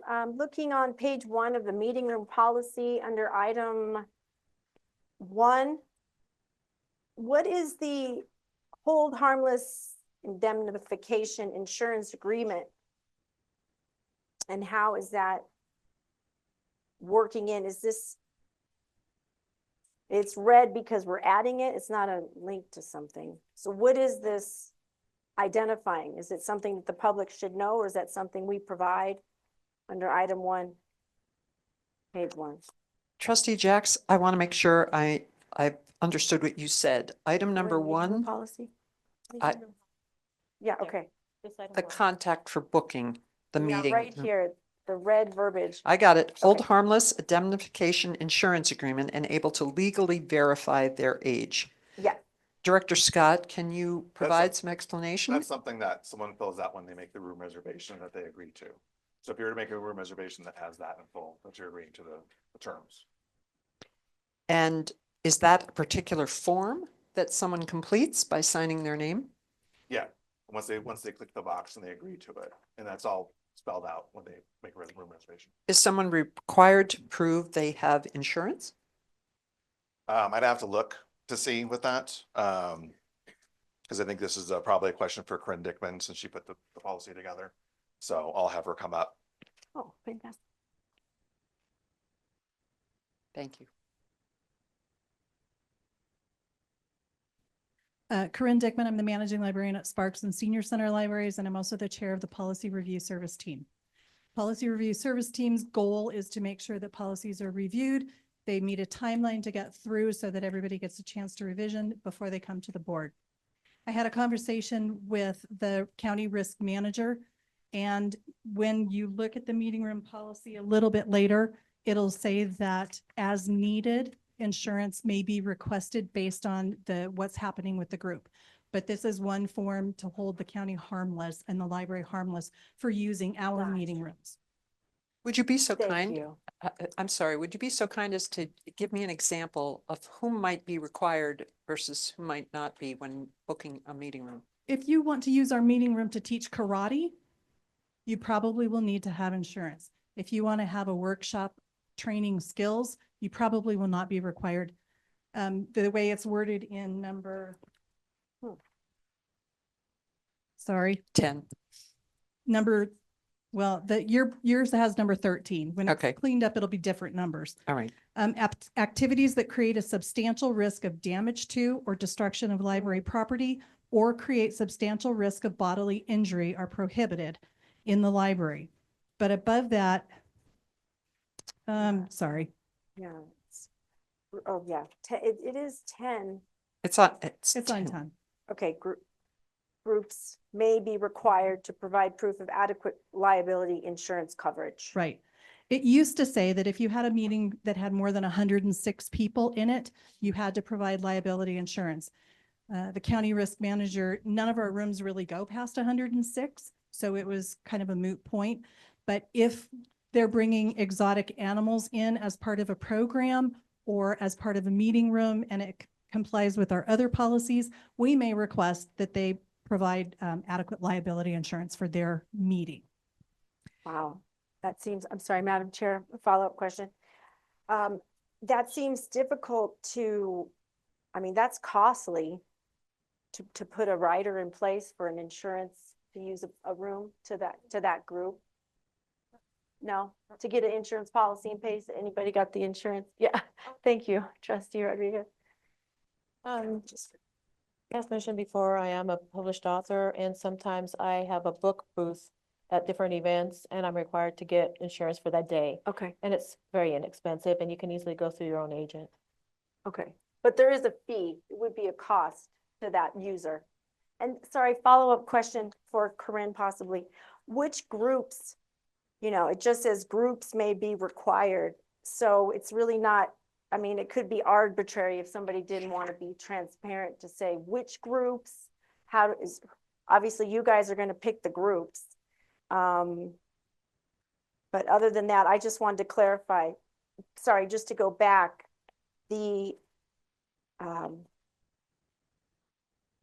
insurance rider, if it's required, hold harmless the library. I understand that one. But then the separate item when insurance is brought up again is saying, we may require you to go out and buy the additional insurance. So it's just mentioned 2 times. I appreciate the clarification. I just wanted to see how we can make sure that it's clear that, hey, if you're going to do karate, you're going to have to get extra insurance coverage, but how that's determined is obviously up to the, policy review service team. Does that goes to you guys? That would be part of the booking form. Okay. And one of the next steps after these policies are completed through the trustees is to recreate our booking form to make sure that we have all of these points that they must agree they'll to. know. Okay. So they will know Okay. to get this done. we don't have any control over whether that costs them or not. Sure, sure. I would Okay, like to make a thank you. comment that anytime in a policy you have the word may requires some use of discretion, and I'm not clear, in my mind, karate could cause bodily harm. It might be a very innocent class teaching the basics of karate, but I guess I'm a bit confused how that discretion is utilized to determine the booking of a room. You indicated karate as something that might be held in a meeting room, but I would think as a parent, I'd be concerned if my child was kicked in the stomach and had a stomach ache afterwards. I'm just pointing out that may is always discretionary versus must. And you're correct. So when we go back down to number 13, Mm. some of those activities would be prohibited. We have not had to require insurance from a meeting room group. We have Starbucks who has staff trainings. They use our meeting rooms, things like that. When we have programs, which is completely separate from the meeting room policy, which you will see on the presenters policy when that comes to the board. Right. Our own groups, we handle that whole insurance part of it so that the county and the library is protected. One more question, please. Substantial risk of damage, destruction of library property, or substantial risk of bodily harm. I'm a lawyer, but I'm not sure that I can fully understand who determines substantial versus inconsequential or any other term that might be applied. So I'd appreciate any clarification you can provide the board. What we would do, most people who want to book the meeting room and they run across this in the policy, they're going to ask us, hey, here's what I want to do. My job as a branch manager over at that particular facility is to get in contact with first Jeff and then risk management. And then we'll see, do they need insurance or is this a prohibited activity? So would you be kind enough to give me an example? And I feel comfortable knowing you're calling Washoe County Risk Management. What would be an example of something that would purportedly cause substantial harm or injury? Anything you know of that in a room request that has? I'm not mean, trying to put you on the spot. I would probably suggest that she's just being proactive in that. We haven't had incidents where people are Okay, doing karate. that's good to know. Because most karate classes they have to pay for and they can't do that because it's a cost thing. So I think Corinne's just being proactive, contacting risk management in anticipation of that, rather than being caught flat-footed with someone doing, ninja training or something. Thank you. And I do appreciate the information you've provided us. Obviously, I'm not trying to put you on the spot. I think anytime we're looking at a policy, the more clarification we can have to back it up, and the more consistent and fair it is important to the board. So it's nice to know we've never had an instance of allowing a meeting room to engage in activity that might harm or hurt someone. I would look to the policy review committee to perhaps look at strengthening that language that we've all referred to, appreciating that Chair Jacks called attention to an insurance rider and potential cost, but words like substantial concern me because it's discretionary, and I don't know how you can portend substantial risk of destruction of library property. One would never fill out a form and say we plan to destroy property. So it could clearly be a result of something that you approved that then happened. So knowing you're very intelligent and have put together this language as the board chair, I would ask to just revisit that so that it might be clear and that you're not imagining a group won't cause harm or will, and you only find out afterwards. Yeah, and this is a group effort. This goes through Yeah. all of our managers and leaders I and appreciate all of that as well too. And you're the experts. Yeah. You know best and you have that's the words- history. That phraseology I got directly from the risk manager, so I can go back to them. Yeah, I am really appreciative that you're working with risk management. I think because we want rules to be fair and consistent, I would just ask them if there's any viability to using more exacting language that doesn't read as a discretionary horoscope. We think there'll be bodily harm, or we think there'll be destruction of library property. I don't know that any of us could determine that ahead of time, and I hope no one is booking a room to do that sort of activity in a room. You've been very fortunate if it hasn't occurred, but I would just go back to risk management and ask for Or I'm happy to ask if there's further clarification of that language. Otherwise, thank you so much. I'll be happy to do that. Okay, thank you. Other comments? Vice Chair Rupp. Thank you, Vice Chair Ruff, for the record. Just offering to the other trustees and other organizations that I belong to, this is completely within the norm of what you see when you are booking another room and the possibility of having to provide some sort of insurance for it. So this is what's normally seen, just offering that if you haven't been a part of an organization that does that. Thank you, Vice Chair. Just a further comment on my part. The new number 3 states the library reserves the right to cancel. I'm not sure if it's cancel or reschedule an existing reservation, but there's no time period given. Is that within 24 hours or a week in advance or 5 minutes before? I think I can provide a concrete example of that. We had I want to say it was a newcomers book club group meeting in the library. The county manager came and said, we need to have a county commission workshop at the library. The preamble in the meeting room policy says that if it's not being used by the government entities, then the public can use it. And we did need to bump them. In this instance, we were able to reschedule them, but if they were not able to use anything that was available from there, it would be considered canceled. All right, I understand. Thank you. All right. Trustees, any other comments on the meeting room policy as revised? I just wanted to. Trustee Rodriguez? Sorry, That's Trustee all right. Rodriguez for the record. I just wanted to agree with you, Ralph. I couldn't think of your last name for a second. That I have seen similar room contracts before, and the verbiage to me is very familiar and what I've seen before. Going back to the thing about the insurance, that's very normal as well. I have encountered that myself, and I'm very comfortable with the revision. Thank you, Trustee Rodriguez. Any other comments from members of the board? Trustees. Trustee Moser, my only comment is for the no child left unattended. What is the reasoning for the age? We have an unattended children's policy that says that no child under 10 may be left unattended in the library. And that is a safety risk. We don't act in loco parentis. We're not responsible for children that are in the library unsupervised. So an example of that would be someone who comes to a meeting, a group meeting that's not related to the library, and they leave their children in the children's area at 6 years old because they don't want the kids in the meeting room.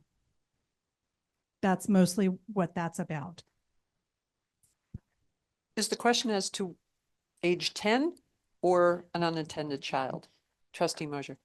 And was just in regards to, because it seems quite young to leave a child unattended. So I was just wondering where that number came from in general as a basis. I don't know if Jeff has a history on this, but I mean, that the age kind of varies, usually like adolescents. It can be left alone. So sometimes it's 10, sometimes it's 12, it varies. I think a lot of times you want to keep it lower. Just because if there's behavior issues, you raise it, because if you have adolescents misbehaving, then you say, 12 and over can only be in the library unattended. So it's subjective. It's not really a hard number. So it can be different ages if we want to, but that's kind of the number we agreed to. And a lot of libraries follow that policy with the 10. Well, we say elsewhere, we don't want children left unattended in the library. So it's almost immaterial what age you assign. We probably don't go up to every child and ask how old they are. But I think this policy leaves you the discretion to insist that anyone in a meeting does not have their child in the library unattended. You are not serving in loco parentis. Trustee Mosier, any other comment on that?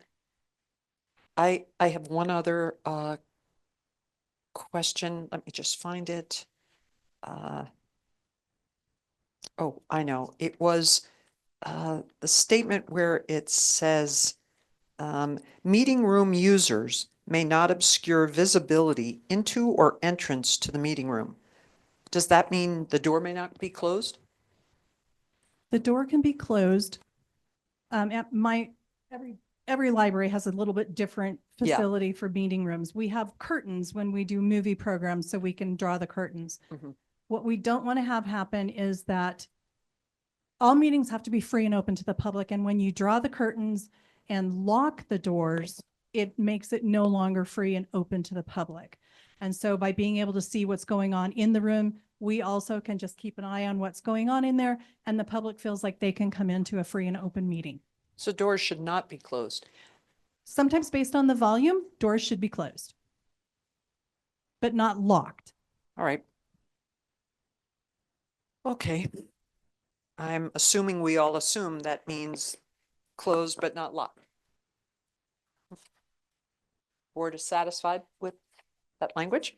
All right. Any other comments from the board on the revisions to the meeting room policy? If not, let me ask for a vote. Do I have a motion to approve the revisions as discussed, with the one request I have that Corinne talk to Washoe County Risk Management just to see if there's another way to frame the point. It's well taken and well stated, but I just don't want any feedback that substantial is not well defined. And if it needs to remain the way it is based on Washoe County Risk Management, I would accept that.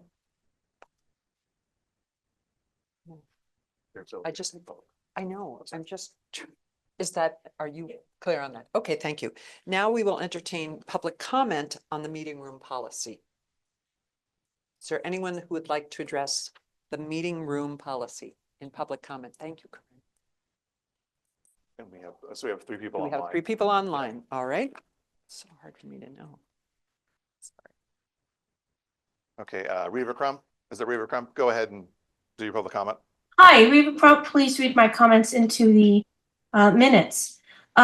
Meeting room policy number 1 with the strikeout, because the numbering's a little, The hold harmless indemnification insurance agreement referred to in this policy, it is an addition to this policy, and as such, should be included in this policy, even if only for the clarification of the board, as the board is voting on an agreement that they may or may not, have previously seen.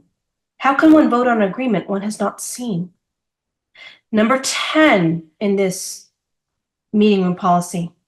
Groups may be required to prove adequate liability insurance. The terms group and adequate likely need clarification and specification by definition, as without this definition, the potential for discriminatory practice exists, which opens the Washoe County to being sued, and Lord knows nobody wants that.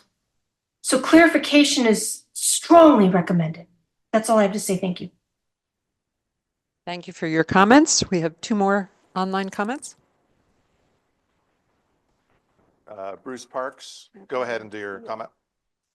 Thank you, Bruce Parks, for the record. I just got a suggestion for you. You might want to look at some of the way the Nevada legislature marks bills that are being presented. The blue is new language to be introduced. Red strikeout is language that's going to be rescinded, so on and so forth. It just maybe following their example might clear up some of the confusion that I have when I read these policies and how they're being presented to the trustees for consideration on changes. If I'm confused, and Lord knows I'd rather be waterboarded than have to read another legislative bill. That being said, it's just a friendly suggestion. Thank you. Thank you, Mr. Parks. Any other online comment?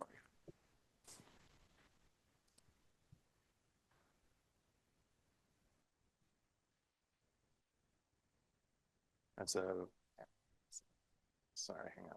It's okay.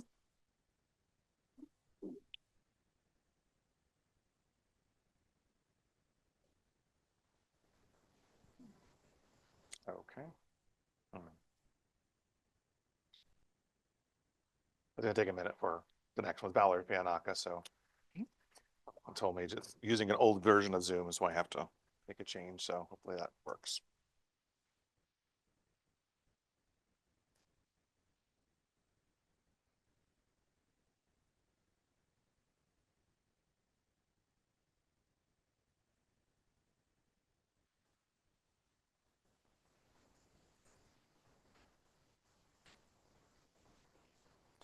She's not coming back on, so we can always try to take it later, or she can email it. All right. Valerie, have you heard that information? If so, you have the privilege of coming back online if you're able to. Any other? That's it. Director Scott? Right. No further public comment on this item. I do want to say to my fellow trustees that a policy is not a law. Policy is not a regulation. A policy can be changed. We are looking, and this is not the first time are looking at it. Should anyone suggest this is the first time, we've had adequate time to look at these proposed changes. If the board does not have any further comment, and there is no further public comment, I would ask for a motion to approve the meeting room policy with the revisions that have been submitted by the Policy Review Committee. And is there a motion? Chair, I move that we accept the changes to the meeting room policy as the policy committee has presented to us today. Is there a second on that motion? A second by Trustee Mosier. All those in favor of accepting the meeting room policies revisions, please say aye. Aye. Meeting room policy passes with the revisions that have been discussed. Next, we will discuss the library conduct policy, which I will say once again, the board has had a chance to review. Let me ask first if any of my fellow trustees have any comments on this policy. It was last revised in 2014. So that's basically, last revised November, this is November 20th. Last revised in May of 2014, and now there are some revisions that we are looking at. Any comments from my fellow trustees?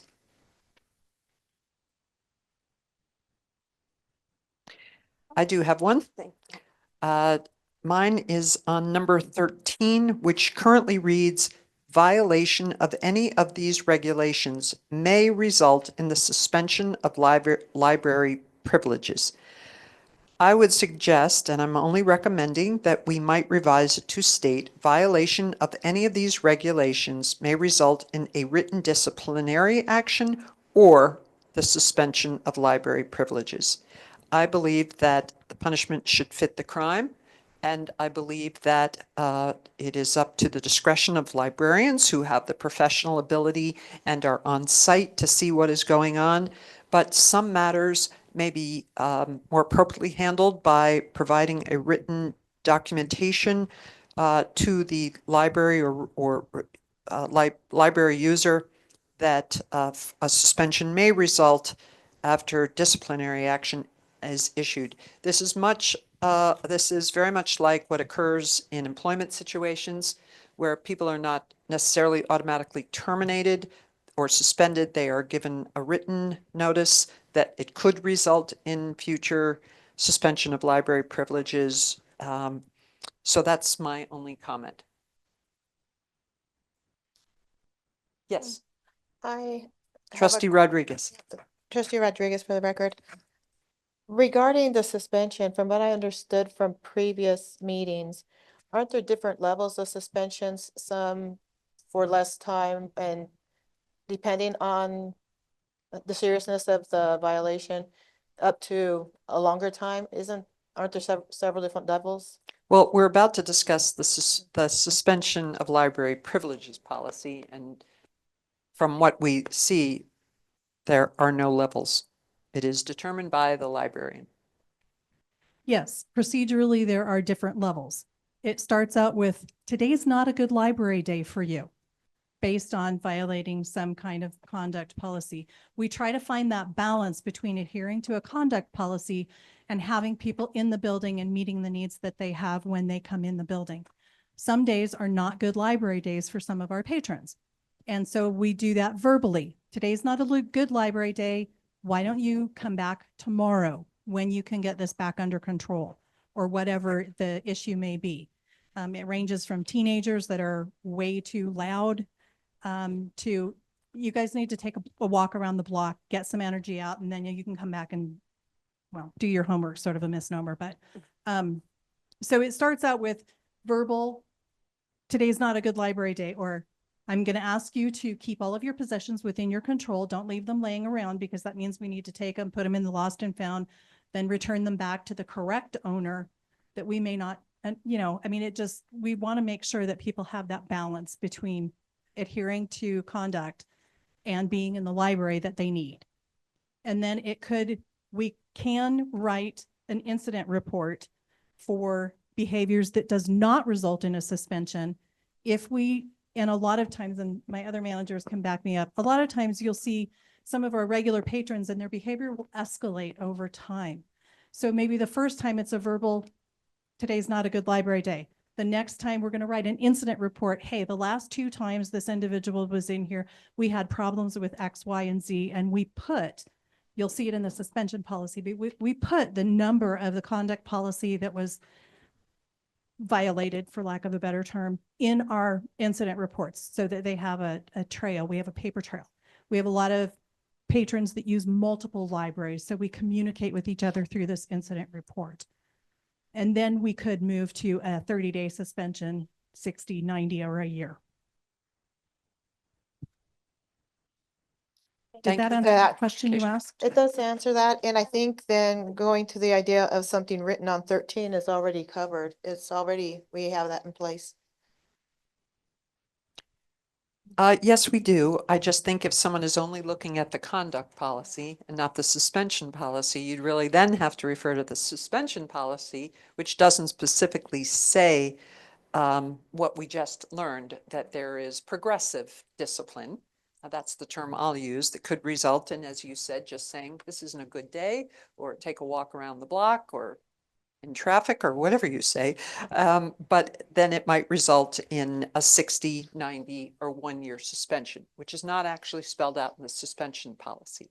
So for the sake of process, let me ask if there are any further comments from fellow trustees on the conduct policy. Thank you, Trustee Madam Jacks. Chair. For the record, Trustee Jacks, I think line item 3 of the conduct policy should be concerning to most people who don't understand what maybe they're trying to say, including says, patrons will follow direction/instruction from library staff as issued, including those related to safety and emergency protocols.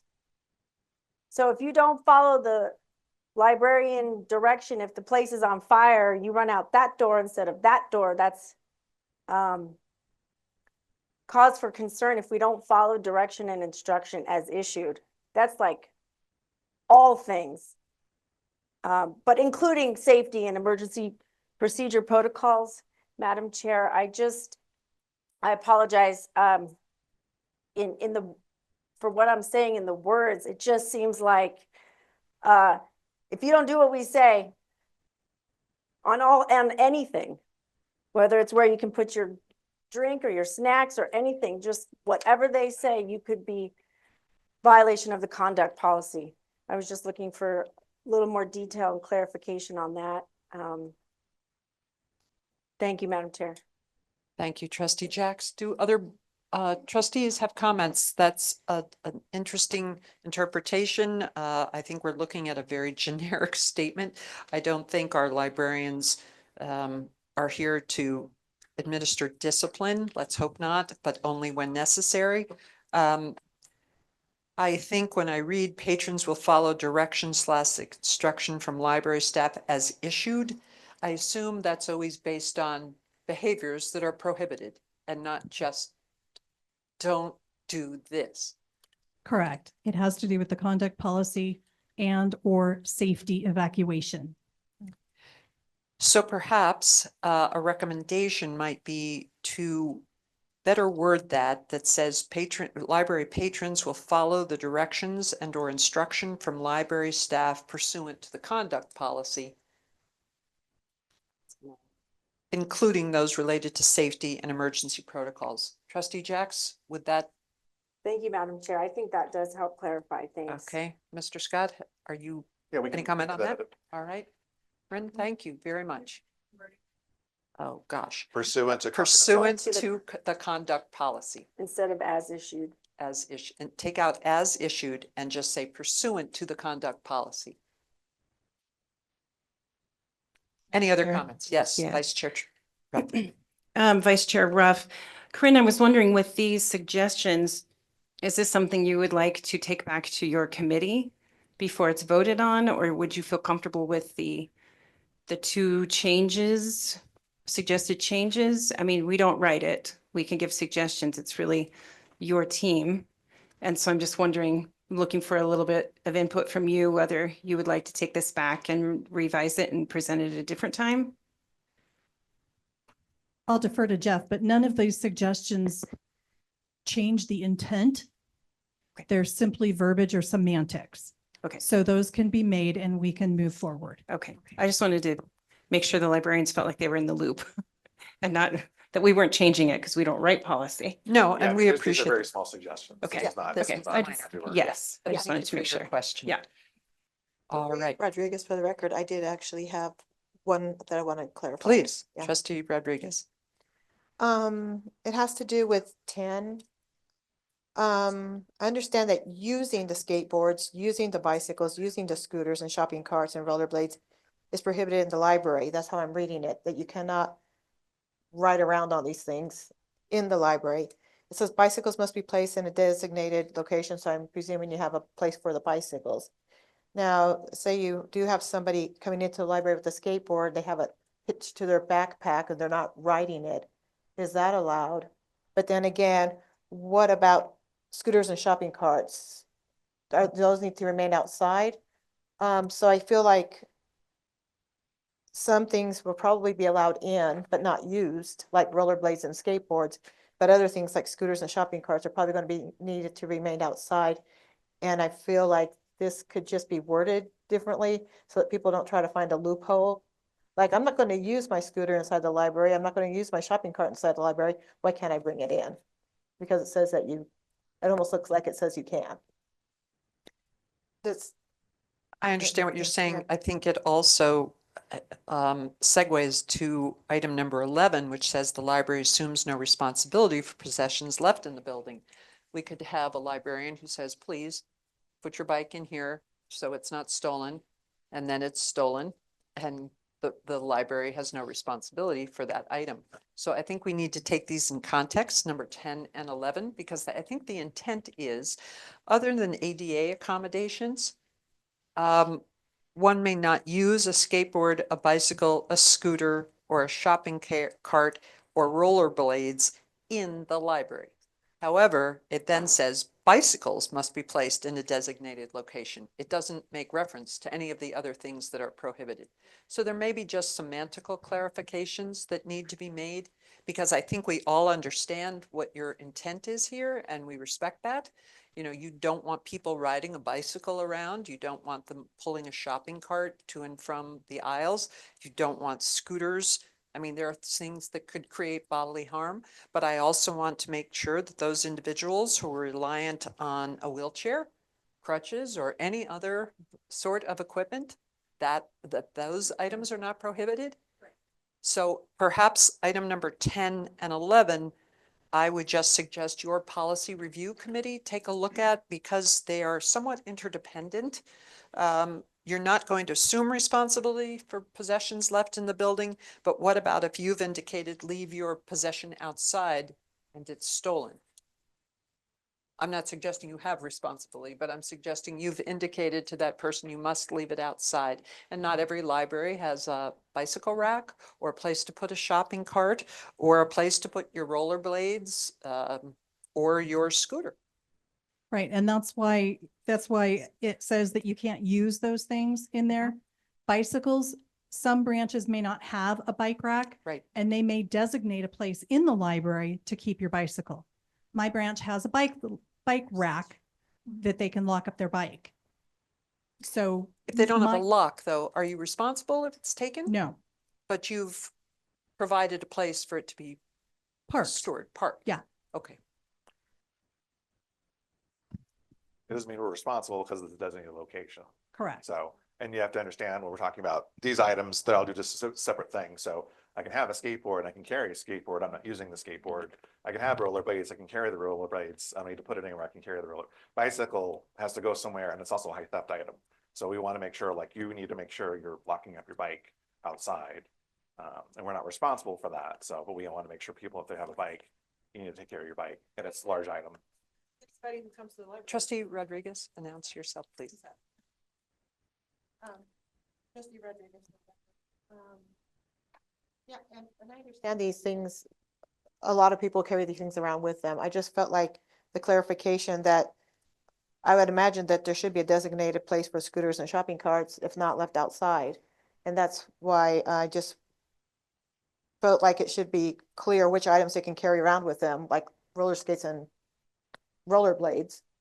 But what are skateboards and rollerblades, but what things they cannot carry around with them throughout the library, because I don't think, like I said before, that you want shopping carts and scooters going through the library either. So I just felt like it clarification on that.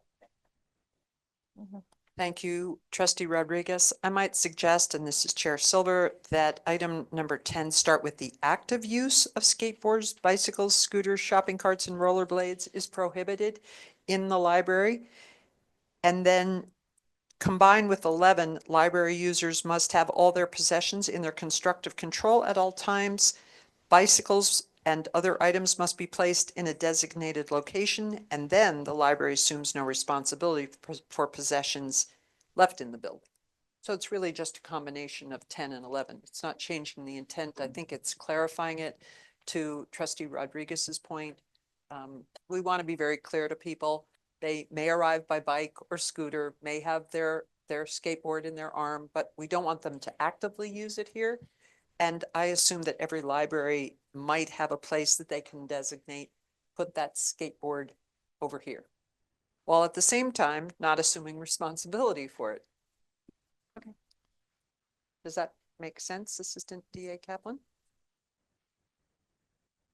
Okay. Don't wish to cause you further work. This was very well done, but I think when we're reading it, you know it so well, we're reading it and thinking what the public may or may not be able to interpret very clearly and consistently. So a few semantical changes would be appreciated.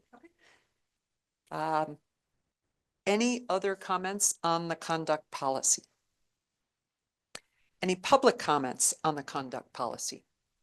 Mr. Rebar, if you'd go to the podium, please.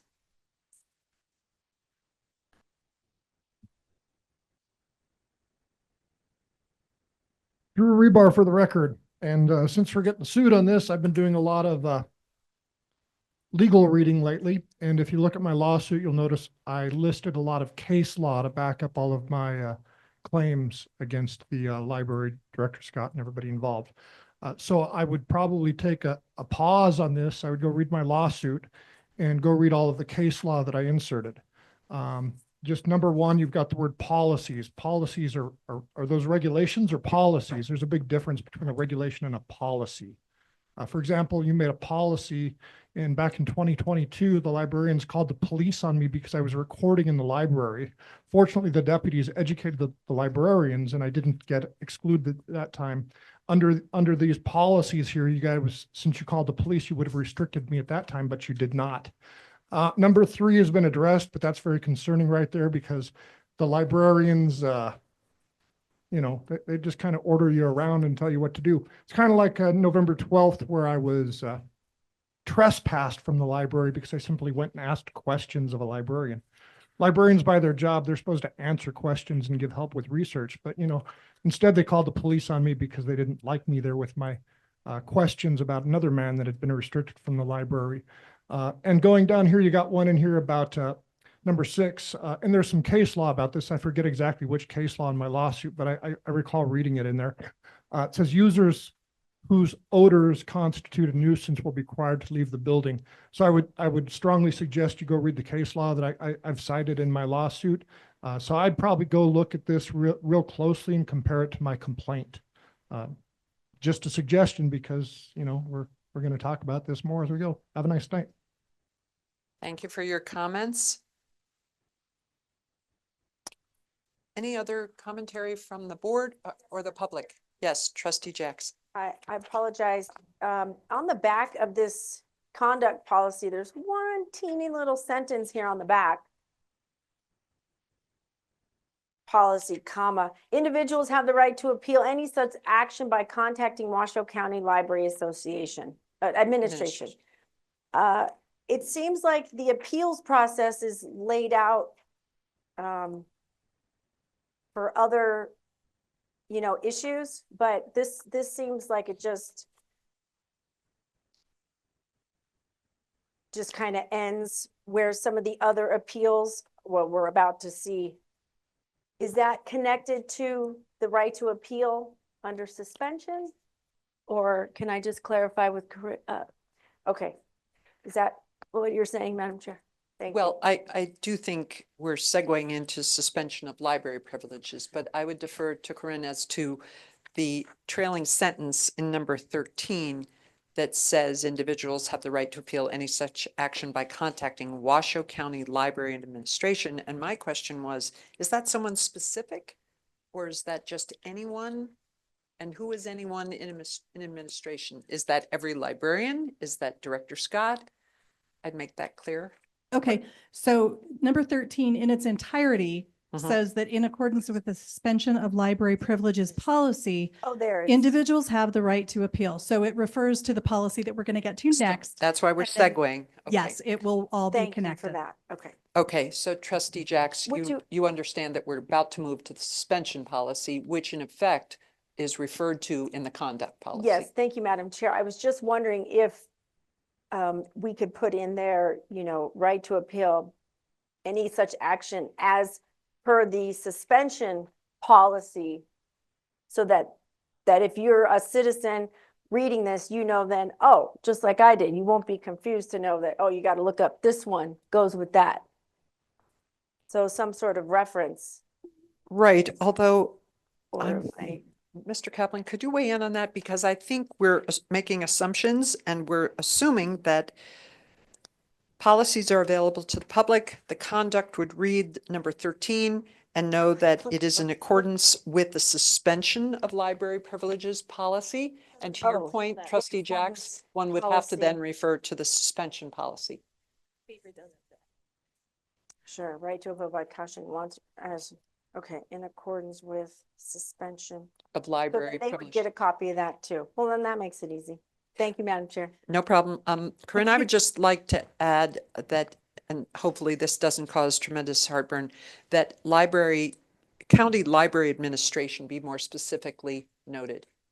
I wouldn't know who to contact.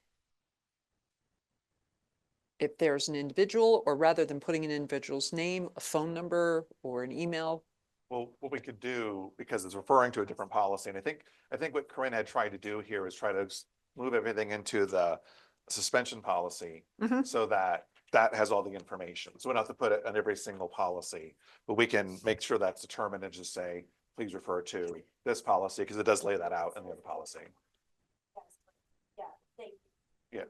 Something like referred to, or what Director Scott just said. Yeah, Yes. we can just make it more defined, like that's explained in this policy that we're referring to.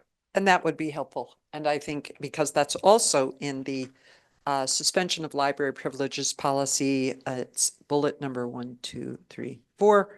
It says will be forwarded to library leadership team and the county security administrator.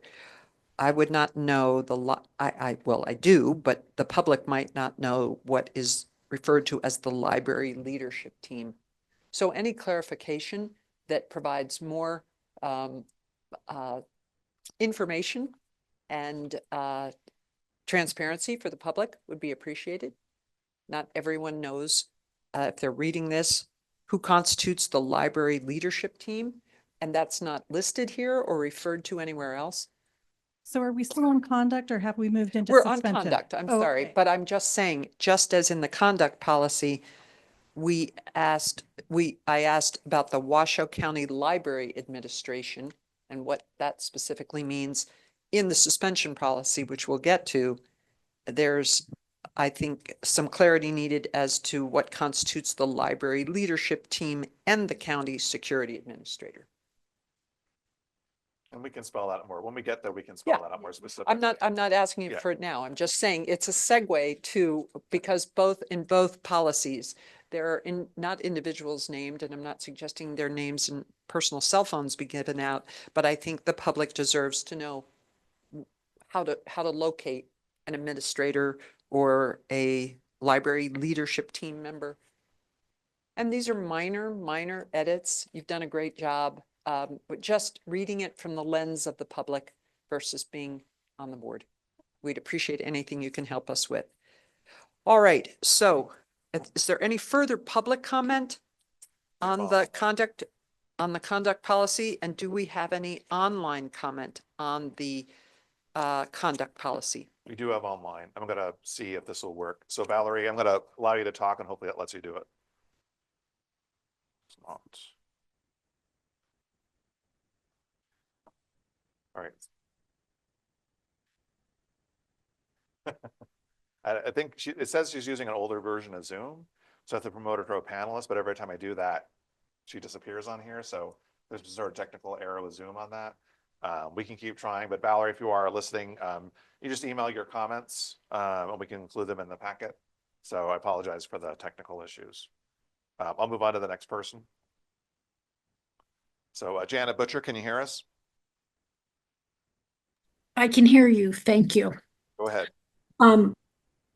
Please, Chair Silver, don't yell at me, but I'm going to bring up that I think the timer is off a little bit because my Zoom came up and told me I had 10 seconds left when I did public comment.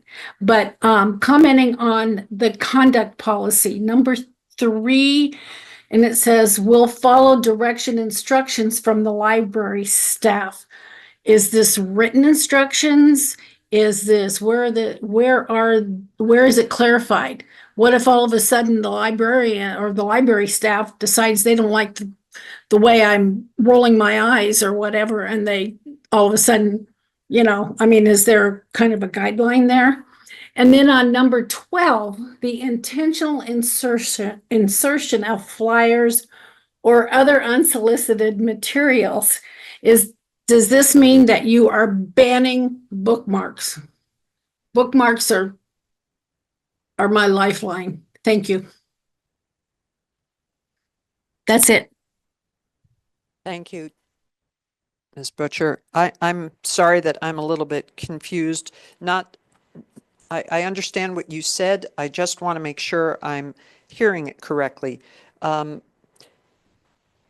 There is a concern that with number 3, that behavior that interferes with staff's ability to do their job is prohibited. Patrons will follow instruction from library staff as issued, and you're wondering if that means in writing or verbally or a rolling of eyes. I think, we could work these to death. I appreciate your commentary. I think I will rely on my fellow trustees if we wish to wordsmith this any Well, further. I think we did clarify that, Madam And we Chair, with the pursuant to the conduct policy, that verbiage Exactly. there, so. And that was what Corinne was going to work on adding. So perhaps, Ms. Butcher, you did not hear that portion where as issued was clarified, where we asked Corinne to add pursuant language to further clarify that particular number 3. As far as number 12, defacing, destroying, or the intentional insertion of flyers or any other unsolicited materials into library books, magazines, or other items is strictly prohibited. I don't know what you mean by bookmarking. We've had individuals in the past who have inserted what they might consider bookmarking, but they left notes in books.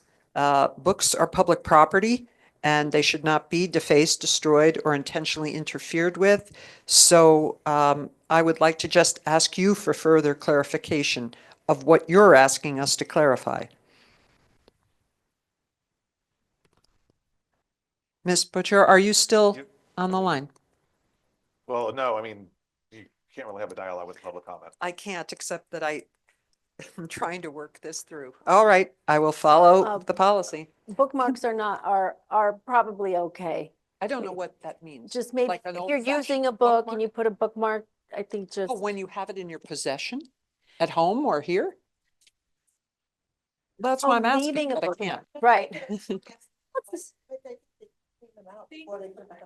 No, hang on. I cannot respond to public comment. Okay. Or we had chosen not to respond to public comment. What I understand is that Ms. Butcher referred to bookmarks. I can't ask her for any further clarification.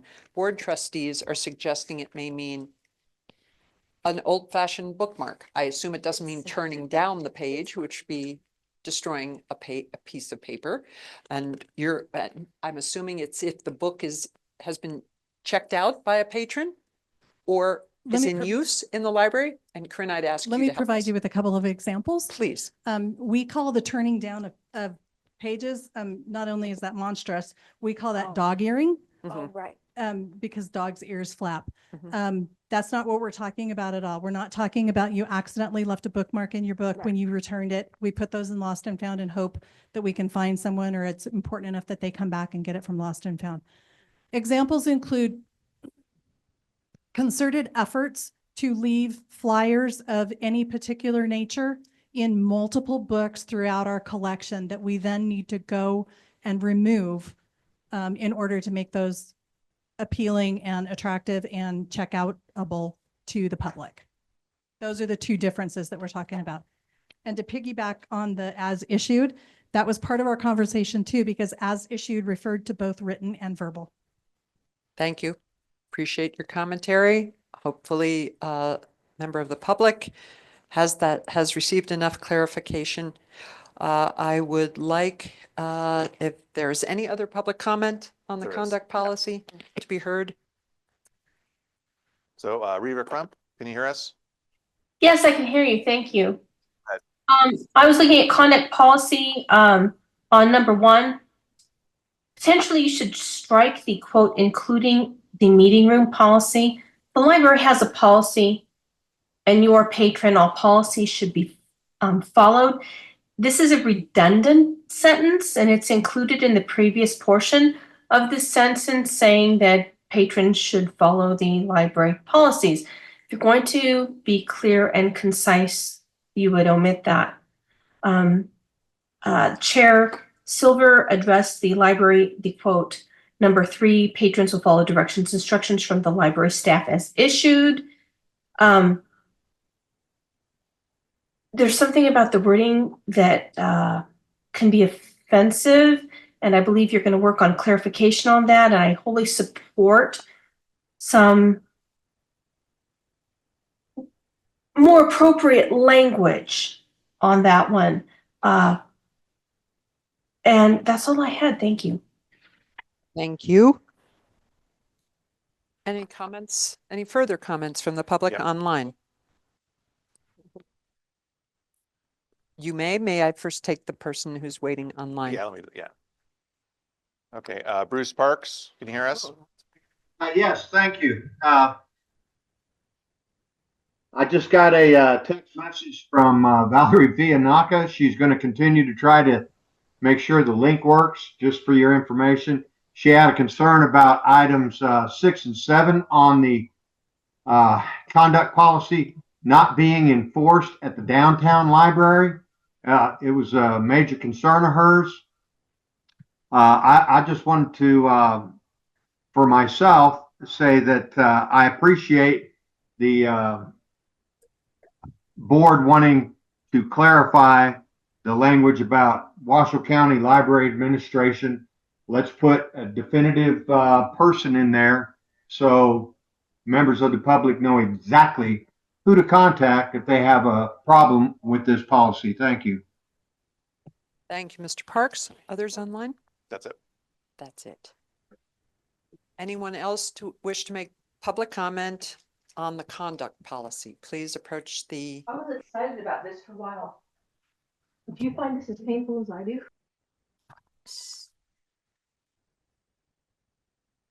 Gail Townsend, for the record. can you speak up, Ms. Townsend? Thank you. I'm sorry. Is this on? Can people hear me? Yes. Okay, on, what is it? I can't find the number, but, it was a year ago that this issue came up with people leaving, for items trying to persuade others of their point of view. And I just wanted to mention an experience I had. I bought an object at a store, took it home, and 6 scripture cards fell out of the box. I didn't know how extensively the item might have been interfered with. I did bring it back to the store and asked for a replacement. The experience kind of damaged my relationship with both the store and the manufacturer. So while people may think this is harmless behavior, or they may feel the desire to proselytize, it does cause damage. And so I would encourage you to keep that item, which I'm sorry I don't have the number, in the policy, because I think it's important for all of us to respect other people and not try to impose our views on each other. Thank you. Thank you. Any other public comment on the conduct policy online or from the audience? Hearing none, do I have a motion to approve the conduct policy with, I'm sorry, Trustee Jacks. I'm sorry. I was Didn't talking- see you. Sorry, Oh, I just. do you have a whispered to comment? Tammy, no, I No, apologize. I'm sorry. Trustee, Vice Chair Ruff. Madam Chair, Vice Chair Ruff, I move that we accept the revised conduct policy, including the revisions that we discussed. Okay, there is a motion to accept the conduct policy as revised, except those, I believe, item number 10 and 11 that we requested you to take a look at combining so that is clearer for the public.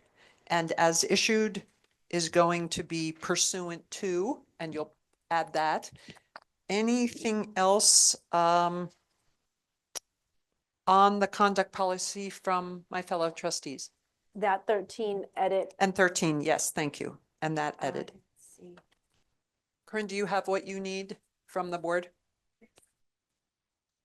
Okay. Well, okay. Don't do that.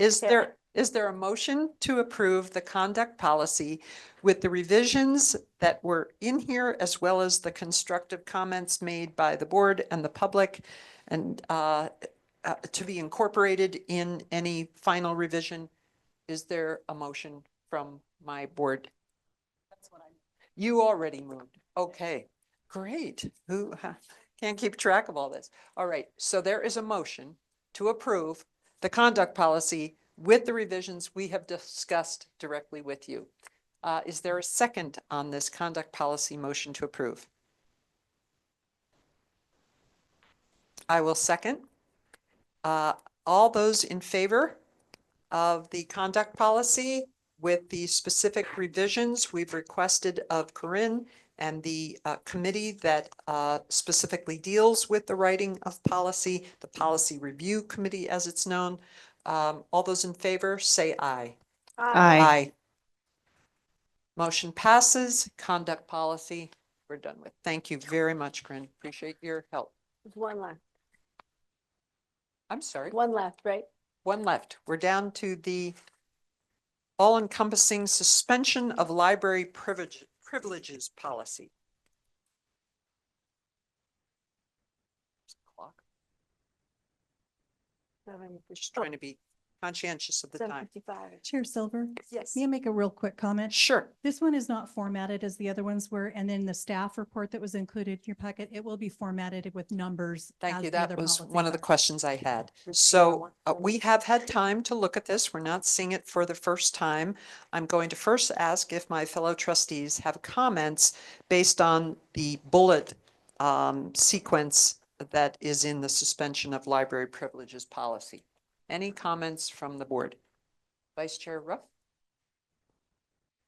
Madam Chair, Vice Chair Ruff, for the record, in bullet point 1, I guess the first one where it says the report may be mailed or delivered to the user at the next opportunity. I feel like that's too vague. And I was looking for a time frame for that. Yes. Whenever possible. Oh, I'm sorry. No, go ahead. Whenever possible, we try to hand it to the patron at the beginning of their suspension. You are now suspended for 30 days, either from this library or all libraries, or a year based on this. In many instances, those are ripped up and thrown back at us. The patrons leave and don't ever come back to the library. This gives us the flexibility to say that we can serve it next time we see them. Or if they go to another library manager could issue the suspension and start the clock from then if they return. And is there a follow-up with that? Sorry. Is there a way when you write up an incident report, are those all shared with the various branch managers? Yes. So when you were talking about that it goes to library administration, the online reporting tool that we use is automatically forwarded to all the leadership team, the managers, and the supervisors within the branches. Managers and supervisors can choose to forward it to their frontline staff and make that available so that everybody recognizes. We had an incident the other day where someone was banned from one particular branch, happened to show up in my branch, and I was the one that had to say, listen, we understand you had a ban and it's still in effect for this library too. Today's not a good library day. You can come back in 30 days as per your suspension. Did that answer the question that you asked? It does. I think what's difficult too, looking at this, is going back to that idea of progressive discipline. I understand that you have it. It's just not listed in here. And as coming from an education background, it'd be nice to know that if like a first offense is a warning and written up and the document goes out to everyone, a second offense, that happens, but they're suspended for, maybe the first one is that day, the next one is 3 months, 6 months, third strike could be the year. I don't know how. A lot really depends on the infraction. Whether we call law enforcement because of the behavior that you were exhibiting in the library, that's a year, done. There's no progression into that. And that's why procedurally, we have those laid out as far as it's not a good library day. Go take a walk. We need you to be awake and alert in the library. We don't immediately jump to suspension. And so, but that's procedural in nature that we have the policy to back us up. You have written procedures? We're working on written procedures following the completion of this policy. We've had written procedures, but when the policy changes, we need to change the procedures that go with it to support the staff. All right, so allow us to delve into the policy revisions that we've reviewed, because I appreciate their policies and procedures, and they're very often separate as they are in employment situations. You have a policy manual, but then you have a procedures manual. And I do respect that. I would like to have each trustee provide whatever comments they have and take them in their totality so we don't consume the whole night on this. I'll start with my own. The first bullet, incident reports be completed as soon as possible. That is a very vague term. I would like to say within 1 working day, because if there has been an incident, it has been noticed by the librarian or staff. And I think within 1 working day, and I'm open to 3 working days, I just think there should be a time period and not something that is a policy that says as soon as possible. That's a very vague term. So whatever librarians feel is most doable, if it's 3 working days, 5 working days, but I would like to see a time frame and not as soon as possible or preferably within 20 hours, 24 hours, because that doesn't mean anything. It's subject to, what can I say? Inconsistency. And Chair Silver, we can just take out the preferably. Yeah, I mean, I if would that- take that out. Because I most mean, of the time it is 24 hours. Right. We do have a sense of urgency to get it then done. I would say within 1 working day and strike prefer, and I'm just giving my comments first. I'm not asking for motion. I would ask within 1 working day and strike preferably within 24 hours. Then in the same bullet, the report may be mailed or delivered to the user at the next opportunity. All right, well, you've indicated some people rip it up and never come back.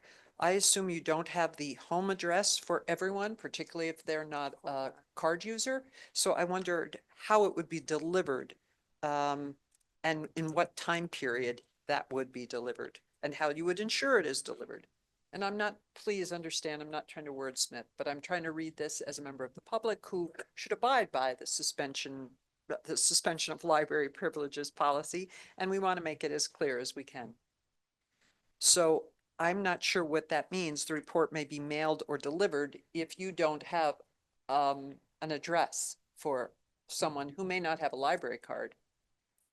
Absolutely. And in many cases, we don't even know their names. Well, that too. So it really depends. We try to hand them the suspension policy so that they have the appeals process right with them. The report is electronic and we don't often get that until Well, it goes through the process. Okay, then I would suggest that at the next opportunity is not properly worded because there may be no opportunity. You may never see them again. So I would just ask you and your committee to look at what is the best way to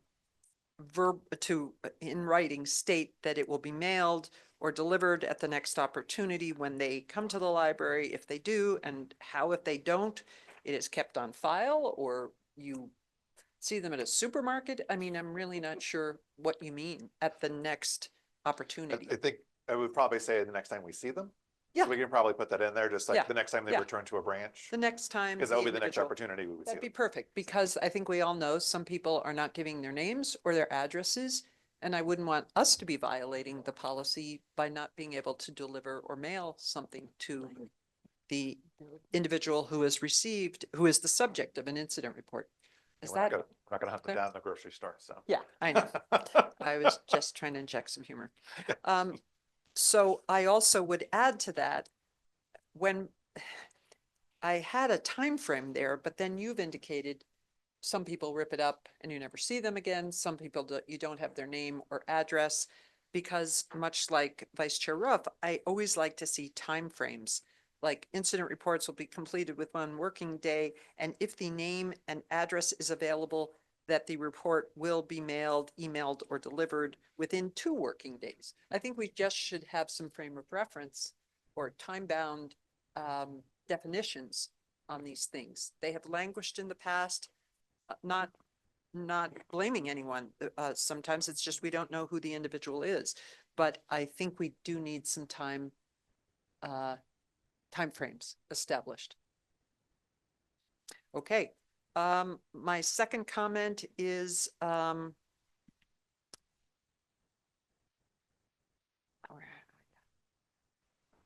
okay, it then goes on to say username if known and physical description. I'm a little uncomfortable with an incident report. I have seen many of them. Physical description, I just don't want to violate. I don't want to be discriminatory or in any way verbally inappropriate in describing an individual. So can you help me with an example? Because I've seen many and they vary as to what you mean by physical: height, estimated Absolutely. weight, color, race.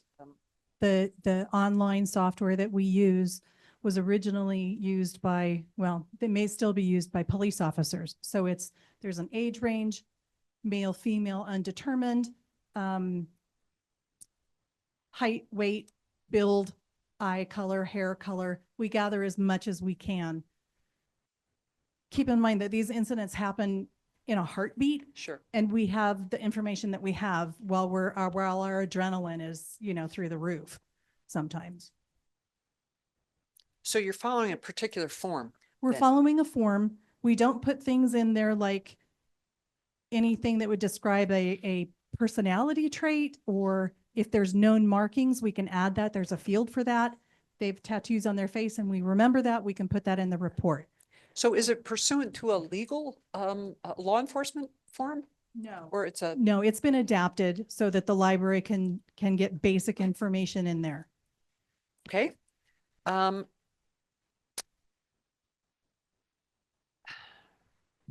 I had another, okay, moving along. Examples of behaviors warranting suspension include but are not limited to behaviors outlined. I think it should say in the Washoe County Library conduct policy and not on. I think that was just a typo. And then the next bullet, I wanted to know if it's appropriate to add acts of physical aggression. I don't know what other kind of aggression is, or have you encountered aggression that is not physical?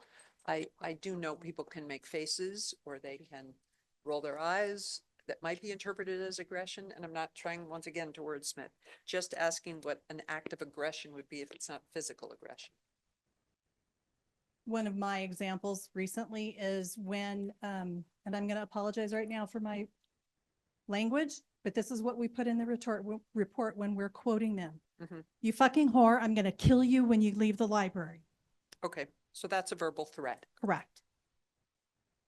So aggression could be, you could insert physical aggression as opposed to verbal threats. I'm just trying to And distinguish. we could put physical aggression, but that also be a crime. Oh, yes. So it's rather redundant to say physical aggression. Okay, all right. Let me go on. Once again, forwarded to library leadership team, greater clarification or identification as to whom that is, or a phone number or email. And then under right to appeal, I appreciate the fact we've revised it to say the user, and I think it's violator, not so much the user, particularly if they've been suspended, but the violator will be notified of the appeal decision within 10 working days.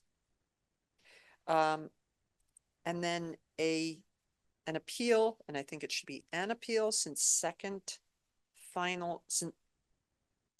oh, I see, a final appeal may be made to the library director. I would like it to say within 10 days of suspension notification, so that we do not, so we have a defined time-bound period in which every effort has been made to provide notification. So, am I understanding? So the backside says that a failure to appeal within 10 working days of the suspension means that there's no appeal. And then it's on the back. It's a formatting margin thing. And then it says that the first appeal will be made and will be notified within 10 days. The final decision from the director would be also within 10 days. So those are time bound, as well as the user's ability to file an appeal or an appeal to the first result. I'm not, oh, I see. The user will be notified of the final decision within 10 working days. The decision of the library director is final, and I would add, and not subject to the library board's review. Just to be clear. Oh, okay. The board will not be hearing appeals of suspensions. Is that? I guess I'm questioning putting something in there that won't ever happen. Putting into policy that it won't go to the board when it won't go to the board, because it's, that's where my confusion is, but I can certainly take it back to the team. No, I think what I'm recommending is that the board not be involved in professional librarian decisions on how to affect the suspension of library privileges policy. And I'm not speaking for my fellow trustees. We haven't discussed this. I'm not in favor of the board hearing appeals on suspensions. Just a comment. And that's why it states the final appeal is with the library director. And I just Period, added, end of and story. not subject to the library board's review. I don't want anyone to think the following step after the director is the board. That's my recommendation. We have not voted on it. I am done with my Okay, comments. thank you. Thank you. I would turn it over to my fellow trustees for their comments on the suspension of library privileges policy. Anybody with any comments on the board on this particular policy? Trustee Jackson. Thank you, Madam Chair. I think we've covered a lot with you already letting us know some of the things coming up. I guess this is where the final decision says that the library board will no longer have oversight of a policy of suspending patrons. That's new. I also wanted to note on that last bullet where it says the first appeal shall be made to the assistant library director. This policy, has it always been like that since 2016? Because I didn't think we had one.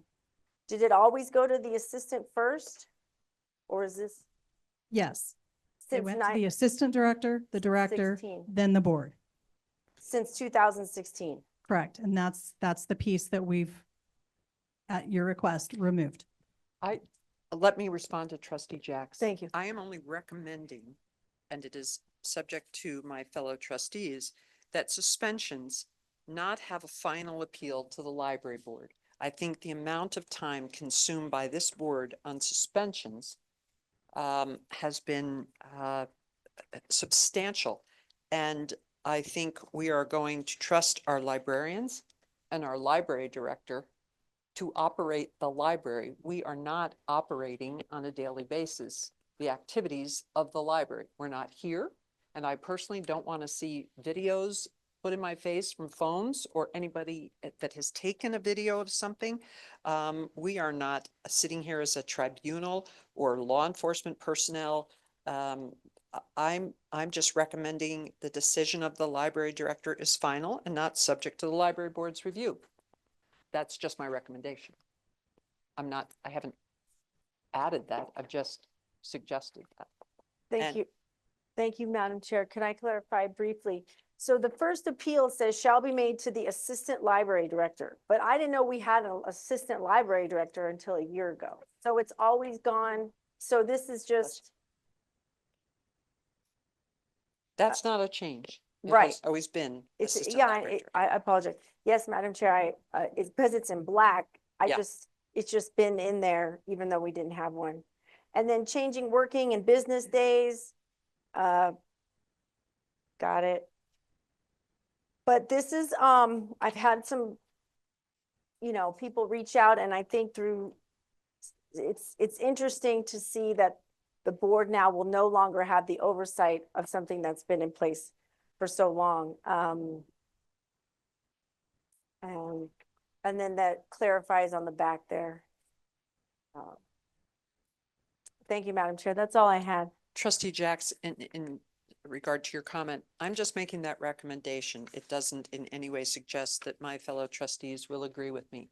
I just know we've spent an inordinate amount of time reviewing suspensions, which we're not here to weigh in on until well after the fact. We're sometimes reliant on videos or I don't even want to call it testimony because we're not in a court of law, but we're asking what we all feel or think when in fact, I've clearly read that we are not involved in the daily operation of the libraries. And if we have librarians in charge, we trust those librarians to do their job, and they are on the boots on the ground. They're seeing what happened. They are writing incident reports. We're reliant on those.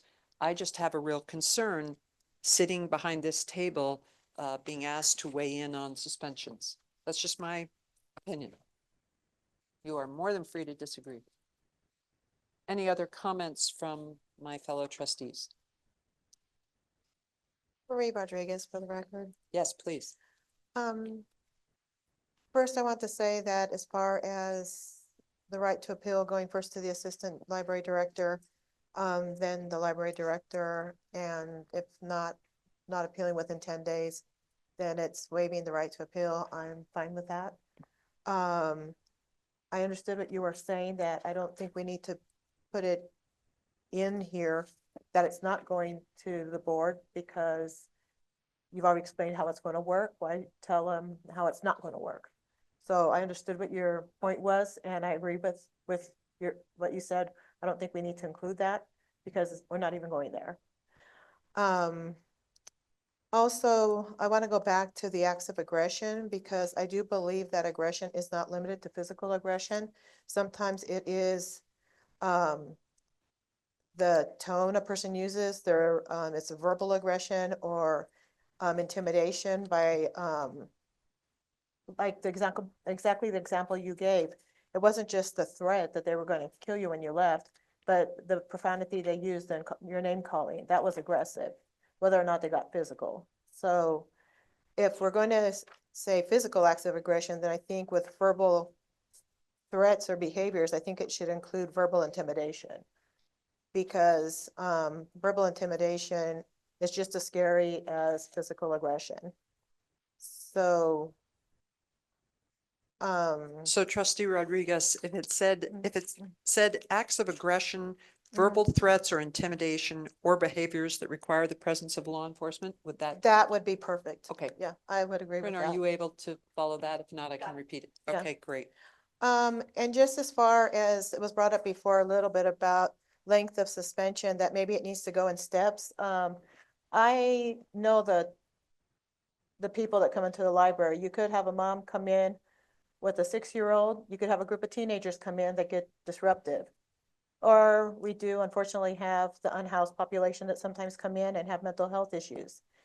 And a group of teenagers getting loud and being asked to leave because it's not a good library day and just have them leave for the day is one thing, but somebody coming in and attacking you the way that that person did, I can see where it would take an immediate, more aggressive suspension than just not a good library day. So I can see where we don't necessarily need to go in steps. Sometimes it needs to be a done deal and they need to be trespassed. So I just want you to know, I understand that we do need the different levels, and sometimes some need to be more a harder consequence than somebody else's. And other than that, I think this is very well done. Thank you. Trustee Rodriguez, I will withdraw and not subject to the library board's review because it's very clear the decision of the library director is final. I was trying to make it even more final, but Trustee Jacks may not agree. Trustee Mosier, if you have any comments, this is a significant policy. It has affected many people. We have sat here for hours regarding this policy. So we have an opportunity to have it read the way we think it's best administered. And I, for one, feel that the professional librarians with boots on the ground in the library and the director have the best way of dealing with suspensions. I, for one, just do not want to weigh in on something I was not able to see, hear, or be part of. I realize it's dramatic action and there are steps that Corinne has outlined to us. No one is, I shouldn't say no one. It's rare for someone just to be immediately suspended unless it is as defined as an act of aggression, verbal threat or intimidation, or behavior that requires the presence of law enforcement. Those would be grounds for probably immediate suspension.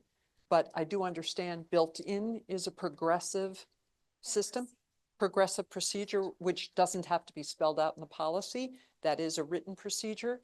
And I, for one, feel it should be carried out by the librarians whom we trust and respect to do what they need to do. Trustee Jacks, I hope I've addressed your comment. Thank you, Madam Chair. Could I just, not to get off subject, but do you believe that these changes are going to roll over also into any other policies or challenges where it had been for 20 years, roughly coming to the board for final oversight of somebody's suspension, of which we'll never know what's happening once this changes? I'm concerning on that. I won't support these changes, Madam Chair, with respect, and I appreciate the time. But I'm just reading this from a point of view of what the public might be interested in knowing is, that the oversight will stop with the library director. The library board will no longer have any idea of who's being suspended. If you got a problem with it, too bad. I think that's unfortunate way to do things, and it doesn't leave any oversight, which is what our board is challenged of doing, is providing oversight to our one employee who is the library director. And if he's the final decision, then I feel like we're not doing our job to get that oversight. Thank you, Madam Chair. That's all I have on that policy issue. I appreciate your comments, and this is a weighty subject. I'm not in any way suggesting we don't want to take the time or have any interest in what goes on. What I'm concerned about is that, given my own experience on this board, an inordinate amount of time has been spent on suspensions. I would hope no one is ever suspended. We have had lengthy conversations about suspensions. We have had librarians versus the members of the public. I have always felt very uncomfortable because I wasn't there. I don't know. I don't want to be reliant on a cell phone image. I also think, to your point, we have only one employee that we are responsible for, the director. So if we feel his determination is final and we don't think that was warranted, we take action on the basis of our evaluation of the director. I just am not for sitting here for hours hearing suspension issues. But thank you, Madam Chair. How would we know, however, how would we even know that somebody didn't like the final decision? Well, that they would have to come tell us, but this would not have us know, because I don't know anything that goes on at the library. I'm not here. I mean, I think in some way we are inserting ourselves with suspensions in ways we don't do on selection of books or other things, how the library is decorated or whether there are things hanging on the ceiling. I'm just trying to take a look at how far in depth we want to get on the operation of the library itself, which is a daily responsibility. And I'm trying to find a civil way to extract the board from what we can't see, hear, or know. And actually, for me, is, and I don't mean this in any pejorative way, it's irrelevant to me. If a library director has suspended someone and the library, I should say the library manager, and then the library director has reviewed all the facts, the incident reports, everything that we have on here, I think that's why we have a library director. I just, and I'm perfectly understanding about what you're saying. I'm not sure that we need to know any more than I need to know what books are checked out or how the library looks. I mean, I'm happy to go to every library, but I don't think we're called upon as a board to be involved in the daily operation. Oversight is different than the day-to-day operation, at least in my mind. My fellow trustees may not agree. But please, this is our time to converse publicly with one another. So I welcome any comments. that's all I have. Go what the board has said, and so I would like to propose that we move forward with the motion. Comment first. We have commenters online. We have a commenter online. We have comments from the audience. Which one do you want to do? Audience or online first? Let's answer the online first, Okay. since they were online waiting. We have a motion on the table? No. Yes. Did Trustee Mosier? Yes. A motion to approve the suspension of library privileges based on the conversations we have had in the changes. All right, we would like comment first online. So I'm gonna try this. Just says iPad. So if you're signed in and you can hear me, go ahead and speak. Valerie Fianaka for the record, and I'm assuming since I've gotten dumped twice, can you hear me? Yep, go ahead. Great. Do I get extra time this time since I've tried so hard and long? Valerie, let's just begin with your 2-minute comment, please. Oh, great. That's wonderful. This policy is nebulous at best, and I say that with fact to back it up. I was suspended and I never was notified of the suspension. I tried to sign up for a holiday program and found out I was suspended. I would beg all of you to try and find an incident report because there isn't one. The only reason I got reinstated was my attorney contacted Mr. Kaplan.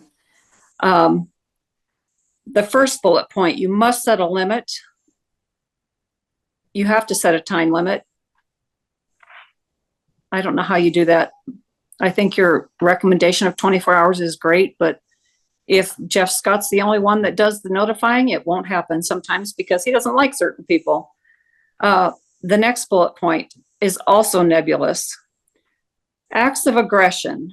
Okay, I have a real problem with this one. And there's film to back this up as well. Lots of film. If you all, I know you don't want to see it, Ann, but it's out there if you want to see it.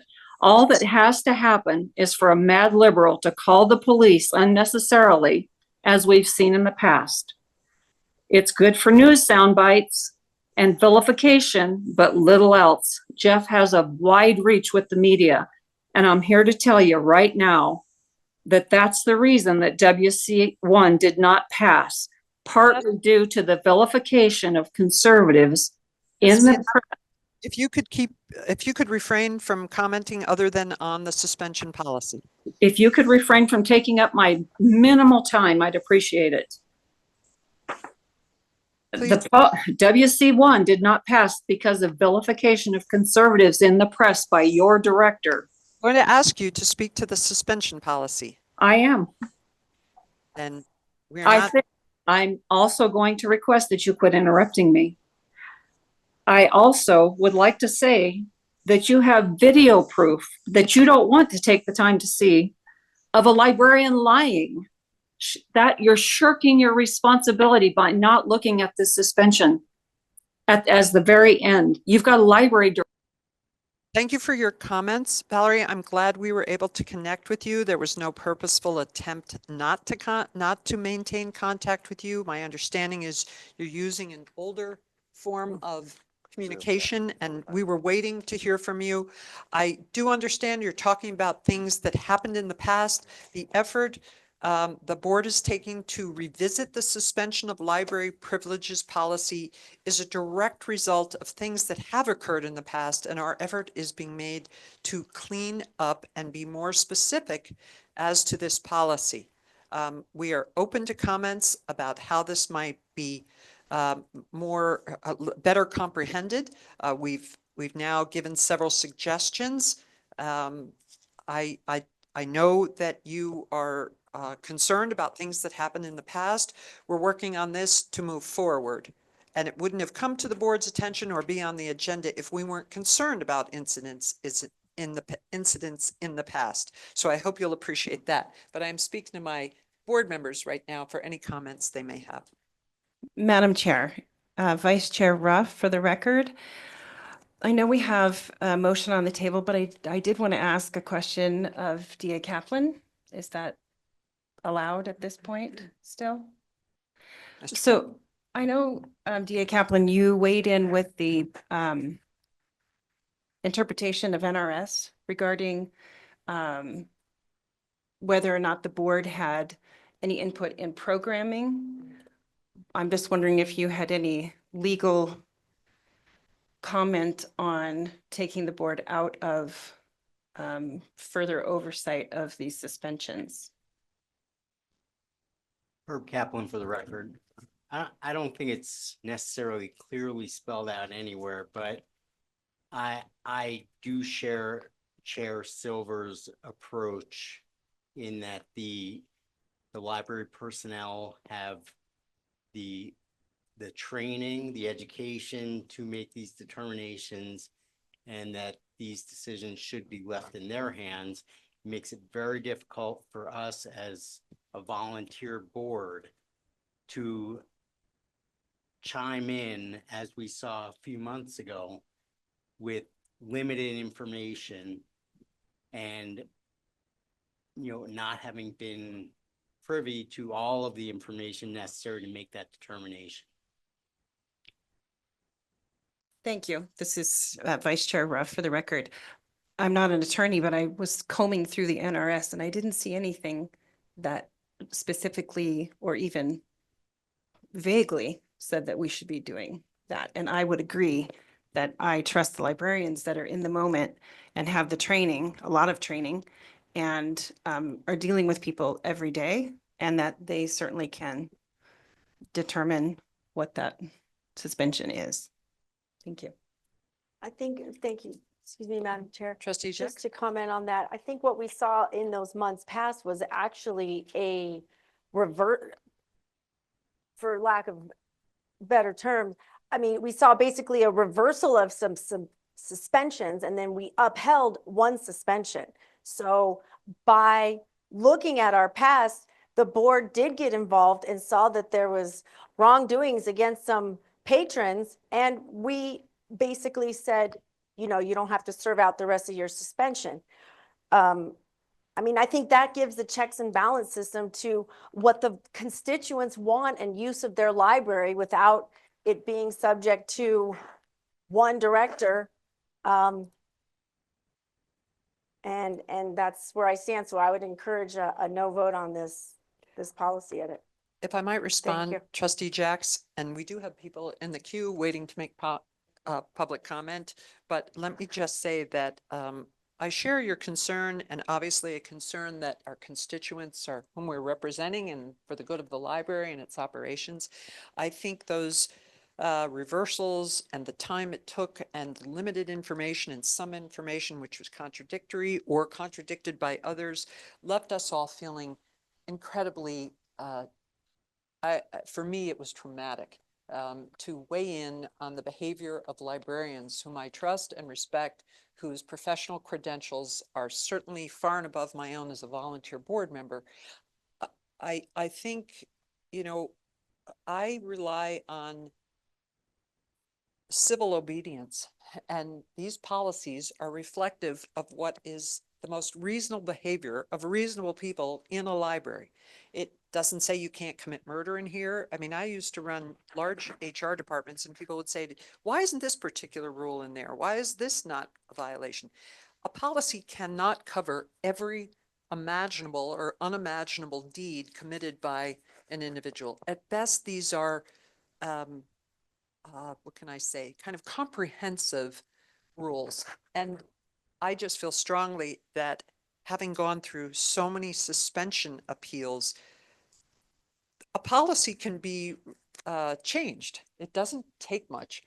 I would like to see what happens if we take ourselves out of the process and say to the librarians, we trust you. We've codified in a policy to a greater degree of specificity, time and time-bound periods for responses. I don't think we'll have what may have occurred in the past with long lengths of time before someone was notified or appealed or when it got to us. I'm just trying to simplify this. And if it doesn't work to our satisfaction, I think we would revisit the policy. I just don't believe that there is anywhere in our responsibilities where we should oversee the daily operations of the library or what is going on, nor could I possibly. And I felt incredibly awful after those suspension discussions when we had limited information. We certainly weren't looking at both sides equally. We had only what was put in front of us. And I'm just urging us to give a shot at not being involved and see what happens, and trust our librarians who are on the ground every day seeing the individuals. I don't know how many suspensions we've had, but I assume they don't occur every single day in every single library.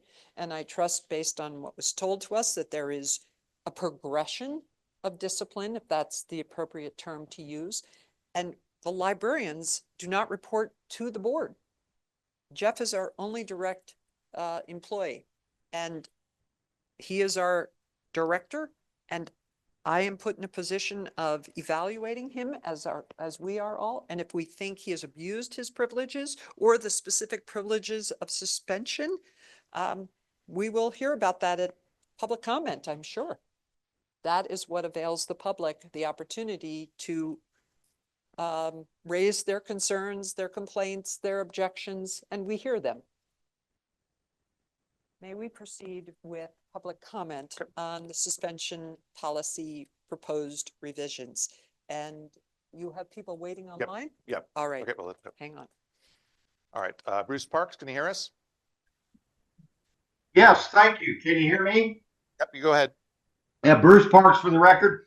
I can tell you what will happen when you put this all in the hands of the library staff. You're going to have a plethora of court cases that the library is going to have adjudicated.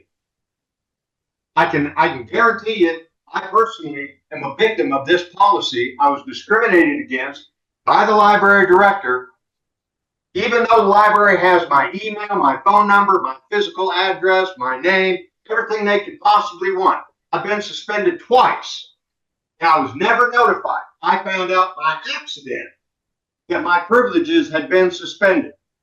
I believe that it is the duty and responsibility of the Library Board of Trustees to be the final arbiter of all things library. Now, you may go ahead and do a test period, see how things work out. Good luck with that. It's going to be real expensive for Washoe County. Thank you. Thank you, Mr. Parks. Are there other commenters online?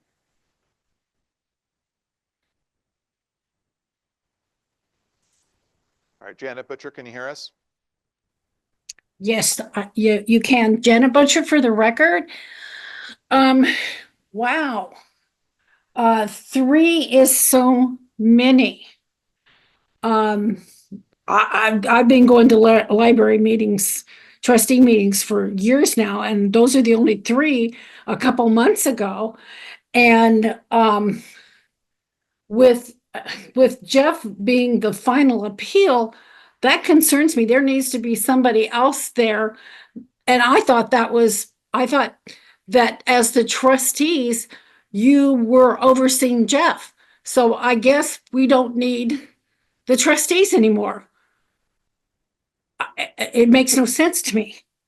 It's almost like going into a courtroom and saying, okay, I don't want to hear anything. I'm already gonna just let the police say, or the DA says, okay, they're guilty. So let's just go ahead and I'm just baffled by that.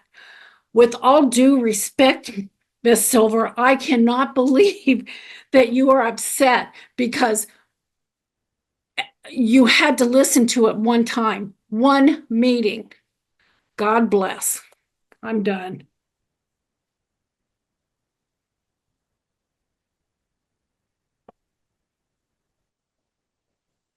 Okay. Next one is Val White. Val White, can you hear us? Yes, can you hear me? Go ahead. Okay, I find this incredible, and mostly Chair Silver's comments. She's saying she doesn't want to oversee her one employee. One employee she doesn't want to oversee because there were 3 appeals for on a suspension. What do you think your job is? It's just a mystery to me. And as far as you saying, trust your librarians, trust your library director. Well, there's huge number of people in the community who do not trust him. And you have heard about it for months, that he is the problem. And yet you're saying, just give him the keys to the kingdom. He'll be in charge of everything. It's just, I'm speechless with what you are even saying, because it took some time. Well, if you don't have the time to give to this volunteer position, resign. You should resign if you don't want to do the work for it. You sat here for hours. Oh my gosh. Well, then resign. Don't do your job. Don't oversee the director. Don't do anything. Just walk around with a pretend title that gives you some kind of recognition in the community, but you're not doing anything. He should have been fired. If you want to know why you're having to spend so much time at library board meetings, it's because of him. If you would get rid of him, you would see a greatly improved library agenda with fewer speakers complaining about your employees. And I do not trust the librarians. They've lied publicly. They've lied, and they hate, I'm going to use that word, hate conservatives. There is no way that they can be unbiased or fair with conservatives. And I hope there is a really costly lawsuit that you can carry around as a ribbon for your actions. I'm just disgusted. comments? Director Scott, please. Thank you, Ms. White, for your comments. Reaver Crump, can you hear us? Yes, I can hear you. Thank you. Go ahead.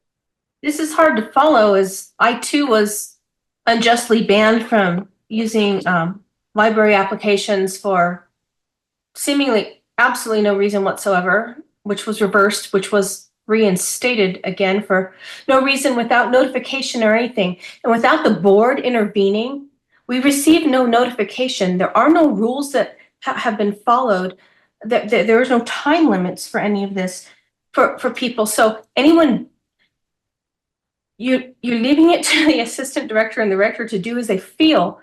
And can we go with facts instead of feelings for a change? Because that would be utterly refreshing. If you feel it's taking too much time, maybe you should ask why there are so many suspensions in the first place, and why all these are coming to the library board and not being resolved at the lower levels. Because the people aren't even being notified according to the protocols, which are trying to be revised, and yet you keep fighting setting deadlines and sure ways of certified mail or anything that the people are receiving any notification whatsoever. I am so speechless by this talk of traumatization and people's feelings, because the hard fact is, if you have an employee, you may have to discipline them. You may have to deal with the consequences of things your employee has tastefully or distastefully done. And that's the role of being a library board of trustees. You have an employee of one. And yet, to shirk these responsibilities as a library board of trustees, why are you doing the job? You don't even receive financial reports. I don't understand. I have to stop. I can't even understand what you're saying. Very much for your comments. Is there anyone else? All right, we have heard from the online members of the public. Are there members of the audience who wish to make public comment on our conversation regarding the suspension policy? Yes, hi, Kate Salim, for the record. One point of note, with putting the name or the phone number and email of an individual in a policy, I think is a problem because things change. Email addresses change, that type of thing, and then you would have to revise the policy. I think having the title, and if it's online, having a hyperlink to that individual's information would be a way to resolve that situation. I noticed at the very top of the section, it says suspension of library access and or other privileges. I would like to find out what happens if somebody disobeys their suspension. And how exactly, what is that access? Does that mean that person can no longer access the libraries? Several months ago, you upheld a suspension. That individual commented, the suspension was for a year. Yesterday at public comments, he commented how just a few weeks ago, he had walked into the South Valley's library. So obviously there's no teeth, and I would like to find out what teeth they are. And is that individual also then allowed to continue to come to these library board meetings? I would like clarification on that. I do appreciate you taking the library board out of being the final appeal. And I appreciate you supporting your librarians and the staff. Reading about the difficulties they're having to encounter, it's mind-boggling. And as far as how you guys are going to know what's going on, well, Trustee Jax has already offered to meet people 24 hours a day, basically. That's how you will find out to know what's actually happening. And I'm sure your email addresses are all accessible on the website, so the public, can email each of you without it having to come to you to decide if somebody's behavior is that bad. Thank you. Thank you for your comments. Are there other members of the public who wish to comment on the suspension of library privileges policy? Yes, please. State your name. Hi, Tara DeCados. I'm sorry, can I just get your name again? Tara Decados. Okay, thank you. I just wanted to express my appreciation to the board for recognizing that it's really the librarians who have the expertise, training, and education to deal with the situations that come up in the library. And I just wanted to put it in context. I've got my New York Times, which I read with my library card subscription, open. There was a recent article which I'd recommend you read. The title is "Librarians Face a Crisis of Violence and Abuse. As libraries become stages for social problems, homelessness, drug use, mental health, the people who work there are burning out." And it goes on to talk about the librarian Michael Threets, who many of us follow on social media, and how he was a librarian in Solano County Libraries. It says the library, which he had begun visiting as a child, had become a gathering place for people experiencing issues like homelessness, drug dependence, and mental illness. Some of his duties had little to do with cataloging books and recommending titles. Over a year, Mr. Threets said he filed more than 170 incident reports documenting how library patrons had acted out: property damage, harassment, physical altercations. There were several instances where people would get in my face and kind of threaten to physically push me, Mr. Threets said. At one point, he added, a patron threatened to kill him multiple times. It goes on to talk about how this led him to experience anxiety and depression and resign from the library. And then it says, like Mr. Threets, librarians around the country are struggling to reconcile their desire to serve their communities with their need for self-preservation, especially as libraries have become hubs for social services and battlegrounds for the culture wars. Staffers say that the job stressors are leading to burnout and psychological trauma, necessitating a fresh approach to protecting workers' mental health. And I would say that relying on their expertise and not overruling them is one way to do that. So I appreciate you. Thank you. Other comments, Mr. Scott? On, Mr. Rebar, please.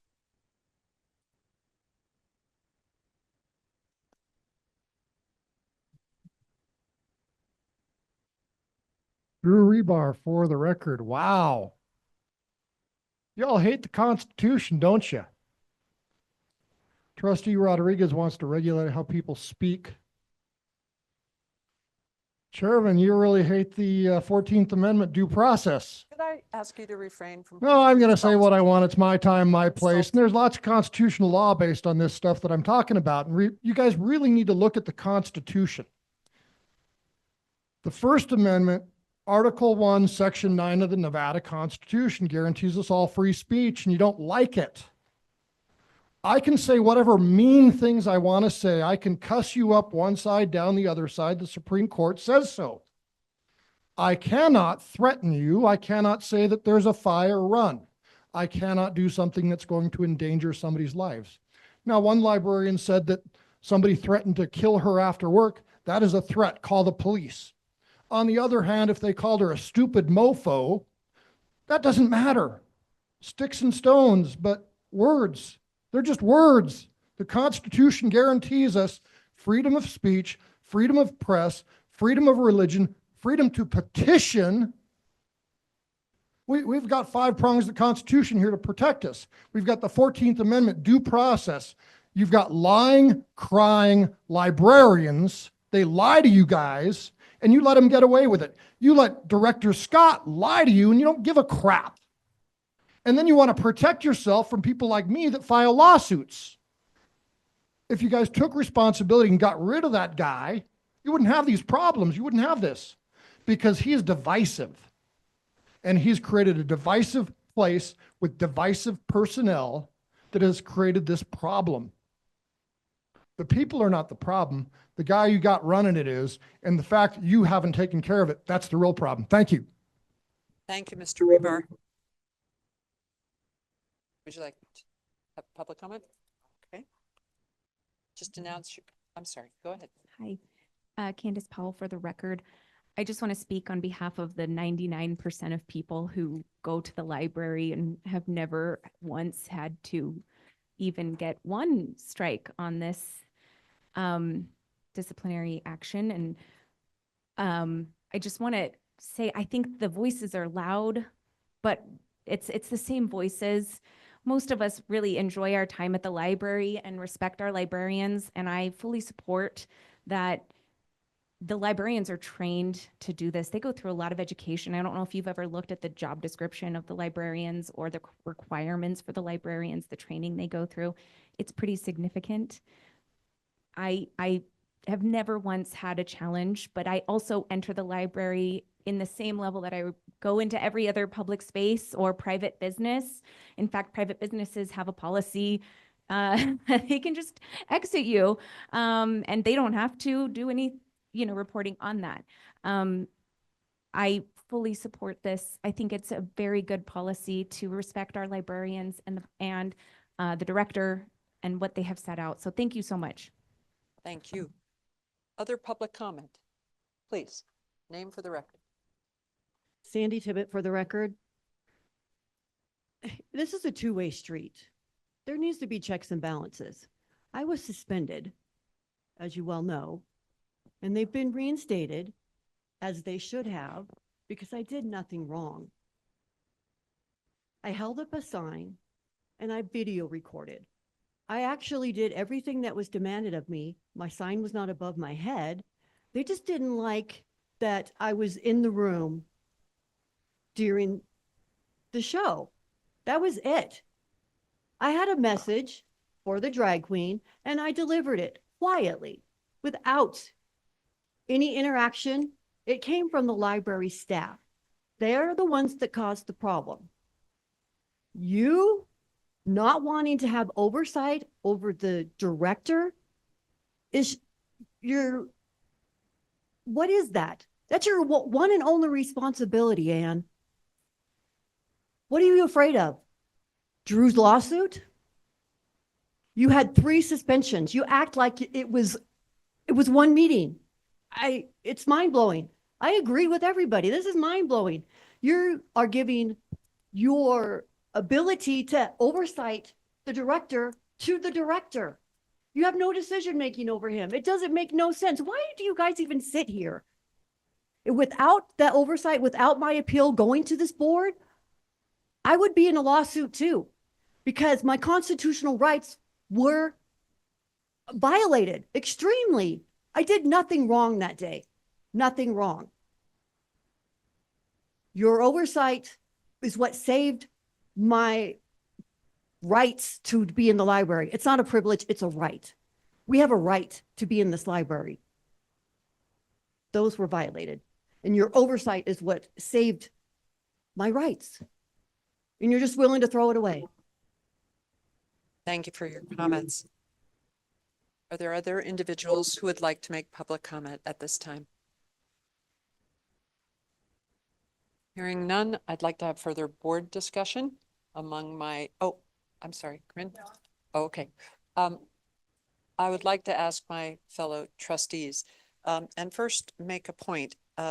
I hear in the voices of Bruce and Janet and Val and Riva tremendous concern that I am trying to, or we are trying to abdicate our responsibility. The evaluation of Director Scott, the continued employment or lack of employment is a different subject matter, but the board is well aware of what our duties and obligations are to the community. In no way are we attempting to avoid them. We're also hearing a lot of references to things that happened in the past, and the effort is being made to look at the suspension policy so that the past is not repeated. The fact that some people dislike, distrust, or have called Mr. Scott all sorts of names, or now me and others, I respect, and you're welcome to do that, but this board is attempting to look at a policy in its entirety and work through it in contrast to the way it read previously. I'm sorry that you feel that that I am abdicating my responsibility, thank you, by saying it should end with the library director. We have every right to review and evaluate the actions of the library director and fully intend to do so. We have an evaluation process coming up. This is a policy that I'm only suggesting that we not be part of the day-to-day enactment of policies in the library. It doesn't prevent any member of the public who is subject to this policy to refrain from making comments via our email, which I have no access to, and I believe Trustee Mosier doesn't at this time, but I'm happy to give my work email if someone wants to reach me. But I think the vitriol that is exercised on this board is very demeaning and very demoralizing. We are giving our time. We've never cut a meeting short. We've never not heard everybody. I personally write down what you're saying and why, and hope to understand why you're saying it. There have been many things this board has heard in the past that we do not agree with or have taken exception to.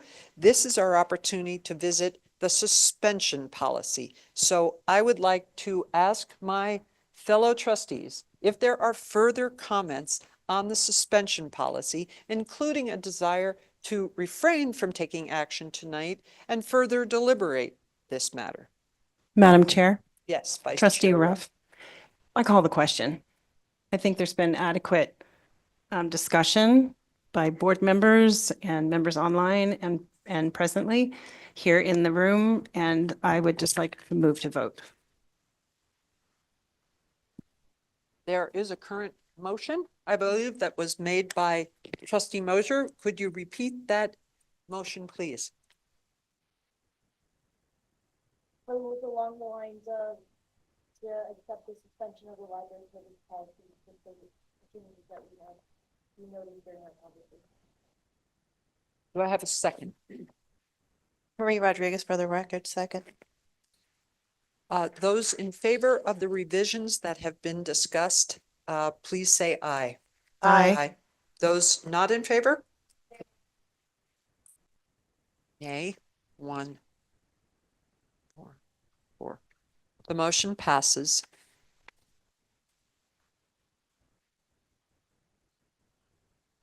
Corinne, have I failed to address anything? Effective date? As soon as the revisions are complete? Well, we should have a date when you provide us a revised policy with our recommendations that have just been moved to be approved.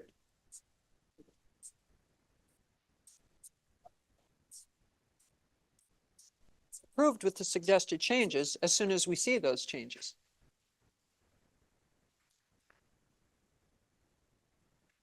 Let me move along to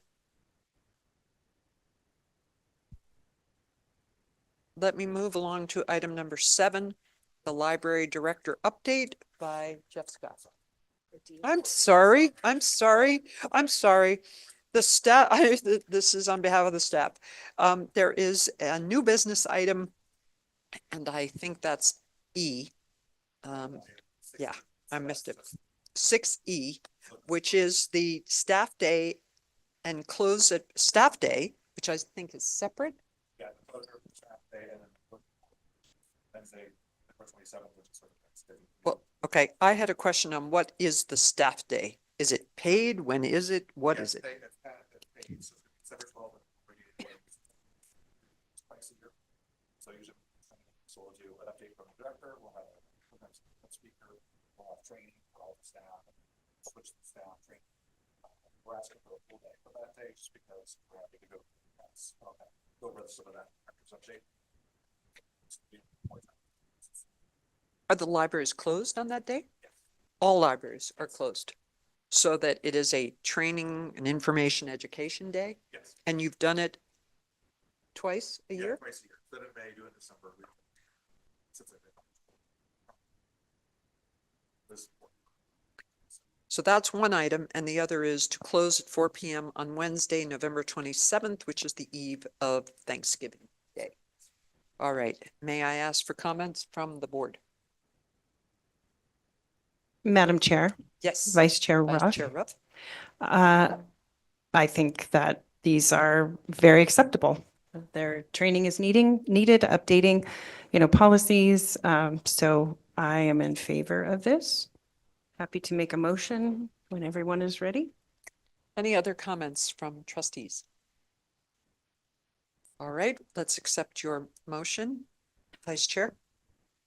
Madam Chair, Vice Chair Ruff, for the record, I move that we accept 6D, approving the adjusted holiday closures, closing all libraries Thursday, December 12th for staff day, and close at 4 p.m. on Wednesday, November 27th. Is there a second? Marie Rodriguez for the second. Thank you, Trustee Rodriguez. May I ask for a vote? Those in favor of public comment on new business item 6D, which is review and approve adjusted holiday closures to close Thursday, December 12th for library staff day and close at 4 p.m. on Wednesday, November 27th, the eve of Thanksgiving holiday. Excuse me, Madam Chair. Could I just ask a point of clarification briefly? This is the first time I'm seeing the board have hours come before us. Is this a new request to close? Because we've been doing this, we've never had this come before the board. I'm just curious. There was.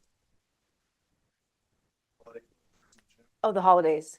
Yeah. But this, we're just. Oh, we're correcting the day. Okay. I thought you were coming. Thank you. I thought they were coming back to us piecemeal for some reason. Thank you. Any other questions? Public comment on item 6E? No one online. All right, then we have a motion from Vice Chair Ruff to approve item 6E for a staff day of training and education and information on, I believe that's a Wednesday, December 12th? Thursday, December 12th. I'm sorry, I'm sitting here reading it. And it says Thursday, December 12th. It's Thursday, okay? And to close at 4 p.m. on Wednesday, November 27th as stated. There is a motion to approve. Do I have a second? Did I already get a second from Trustee Rodriguez? So let me call for the vote. Those in favor, please say aye. Aye. Aye. Passes. Anyone in, I'm sorry, any nays? Passes. Thank you. All right, we are now on item number 7, reports, the library director update by Jeff Scott, and this is a non-actionable item.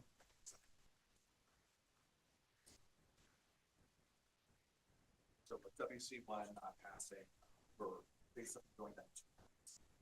One is looking at the cuts to the library, so loss of $4.5 million, means they're going to reduction in services, reduction in hours. Currently run exercises on that. So the first exercise they have is the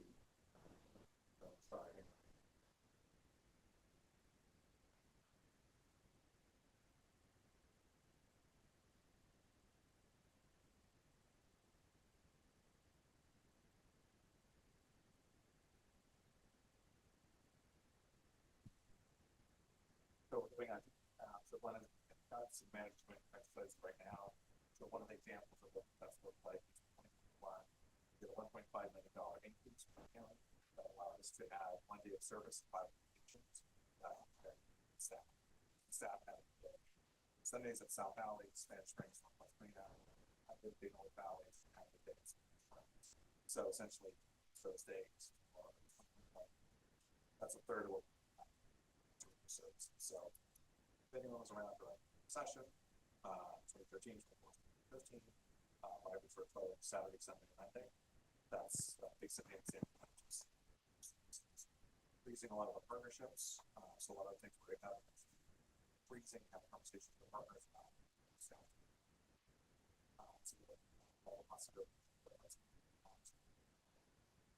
Other aspects. So we do have a petition that's set up by a private person, Bradley Levitt. It has over 6,000 signatures to ask the county to give the library the funding. So as mentioned, in the numerous times we did TV, radio, print, was that it doesn't raise your taxes, it just takes an existing tax. So with the WC1 failing, you still have the money that's being collected by the county. And so now it makes it where the county does have that option to provide the library with the money. We won't know for sure if the county commissioners will do that. I'm going to be making requests for the budget in the budget process that's opening in December and will be closing in January. The hours and the budget information will be before the board in December and then in January for review. And then the hope is that we'll see some commitment from commissioners to provide the library the funding in the general budget. That's again 23 staff. That's $1.4 million book budget. $400,000 technology. There's various other budget lines that the county uses as a pass-through. So maintenance of the buildings, et cetera, that kind of thing. So 4.5 million all told. So we're hoping that the commissioners will be swayed to provide the funding, because otherwise the library faces a recession-era crisis where the rest of the county does not. So we're gonna have that information before the board December, January, what that looks like. And then hopefully we'll have some good news later in 2025. And that's all I have. Thank you, Director Scott. Any questions of Director Scott from the trustees on his report? Madam Chair. Vice Chair Ruff. Vice Chair Ruff, for the record. Director Scott, I've been asked by many people in the community how best to bring in funds, and is it to any manager at any branch? Do you want it designated to go to books, to staffing? Can you explain a little bit about what would be most helpful? Yeah, you can go to any branch and drop it off. We have the wishing wells everywhere. We can also give checks to the staff, and that goes to admin, and we can put it in the gift funds, and the gift funds are a fund that these trustees oversee. So you'll have that ability to use those funds. I think the difficult part about losing the tax and trying to fundraise is that at most you can probably fundraise about 2% of your total budget. Even some of the larger nonprofits who have a lot of sway, they're still only covering, less than 1% of their budget through fundraising. And so it's challenging with that. I mean, looking at some of the checks that people have given about what their percentage would be if the tax had passed, and it's, $50, $23. So it's a stark contrast of how little taxes people were contributing towards the library and how much do you have to pay individually to make up for that shortfall. So it's just a question of like, your taxes do a lot of good in the community. And so we hope that people will petition their commissioners about that. But if they do have contributions, they can go to any local branch, give the check, and then we'll send it to admin. We put it in the trustee gift funds. Any other questions following Director Scott's report? Hearing none, we have finally gotten to the North Valley's library presentation by the branch manager, Jonathan Bowen. Not.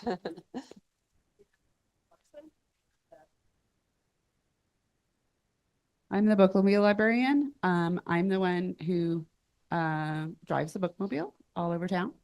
So I'm going to do a short report. This is our beautiful bookmobile. Next page. This is us in January when we finally got the bookmobile. It has been a very long process. We have been working on getting a bookmobile since the pandemic. We received the bookmobile in January and began loading it with books. It was lovely and gorgeous. Next, please. And then we began to introduce it to the community. So we brought it out to various outreaches throughout the community, but also to CAB and NAB meetings, along with visiting our proposed bookmobile stops to see if we were going to have the availability of people there, as well as community partners that we could work with, which was great. So next, please. I'm going really fast. I'm sorry, but I'm just going to talk over the slides. These are a couple of our stops. We went down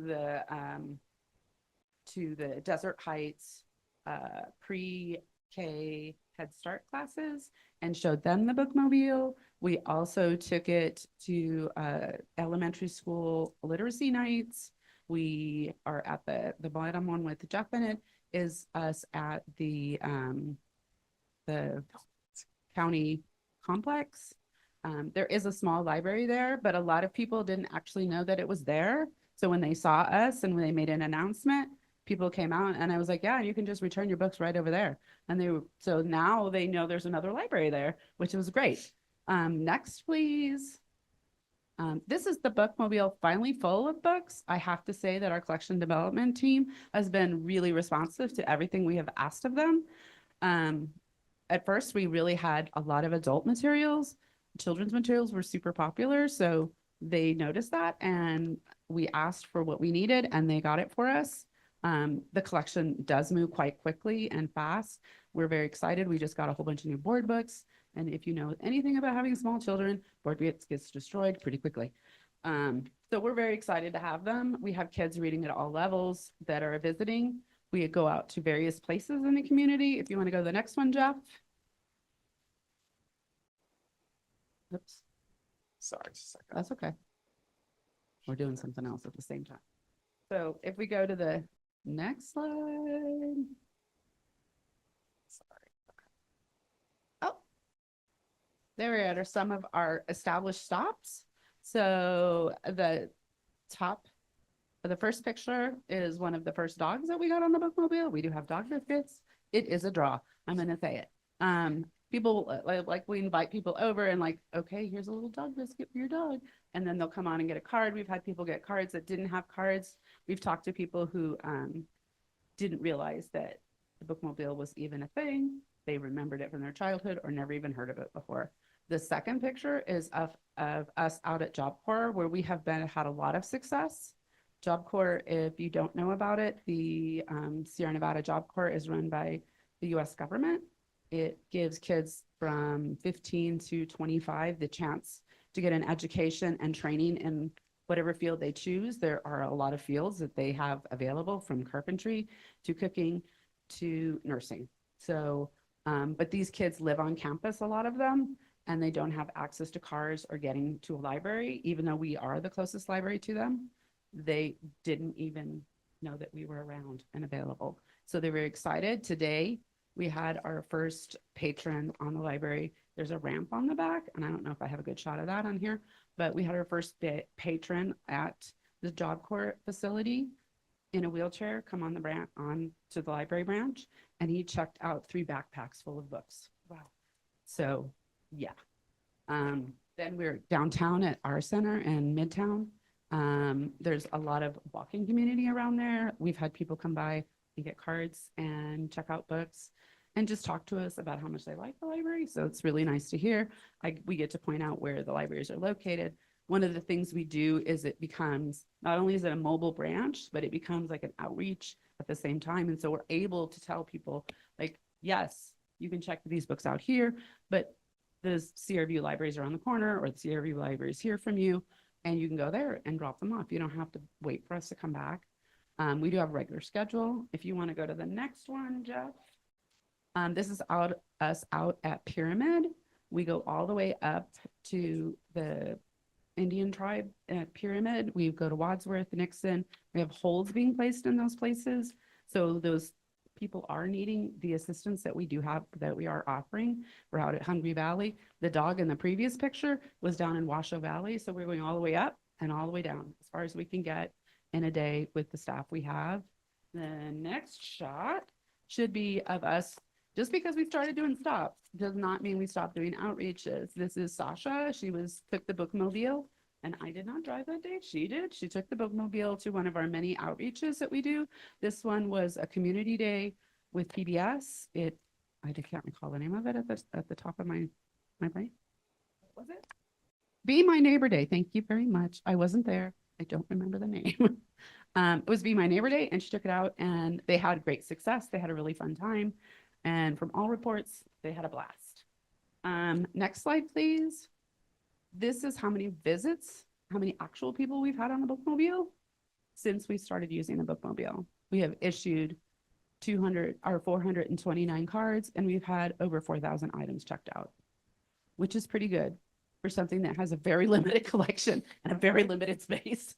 And we do a lot of stuff on hold, and we do, I feel like we have a lot of people. We also do homebound delivery off of the bookmobile. So we are out in people's neighborhoods. Kids get a kick out of seeing us drive by and dropping books off at somebody else's house, which is really great. Last shot is all of the dogs we met at the park last time. We decided that dogs are great.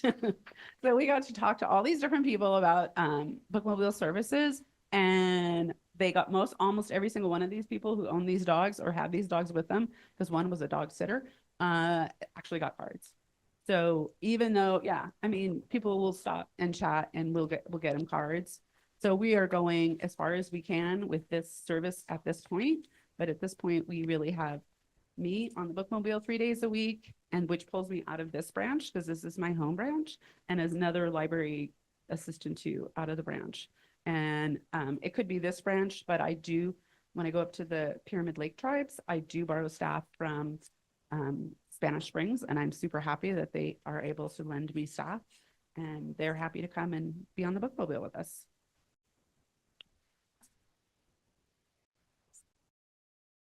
I had a question, Madam Chair. Please, Trustee You- Jackson. You mentioned that you have a regular schedule. Where can we find it? The book? Just so people know. I immediately turned the mic off, sorry. It is on the library calendar of events. So all you have to do Okay. is type in bookmobile and it'll It's on pull the up the schedule. calendar. The whole thing is on there, Okay, on the calendar of events. on the Thank calendar of you. events. So every stop is on there, along with, you can look at, where we are. I have a map on there so they can pinpoint where we're gonna be, and visiting times as well. So it's all on there. I have a question as well. Okay. I think you're doing a great job, particularly in serving underserved communities where many do not have access to the library website.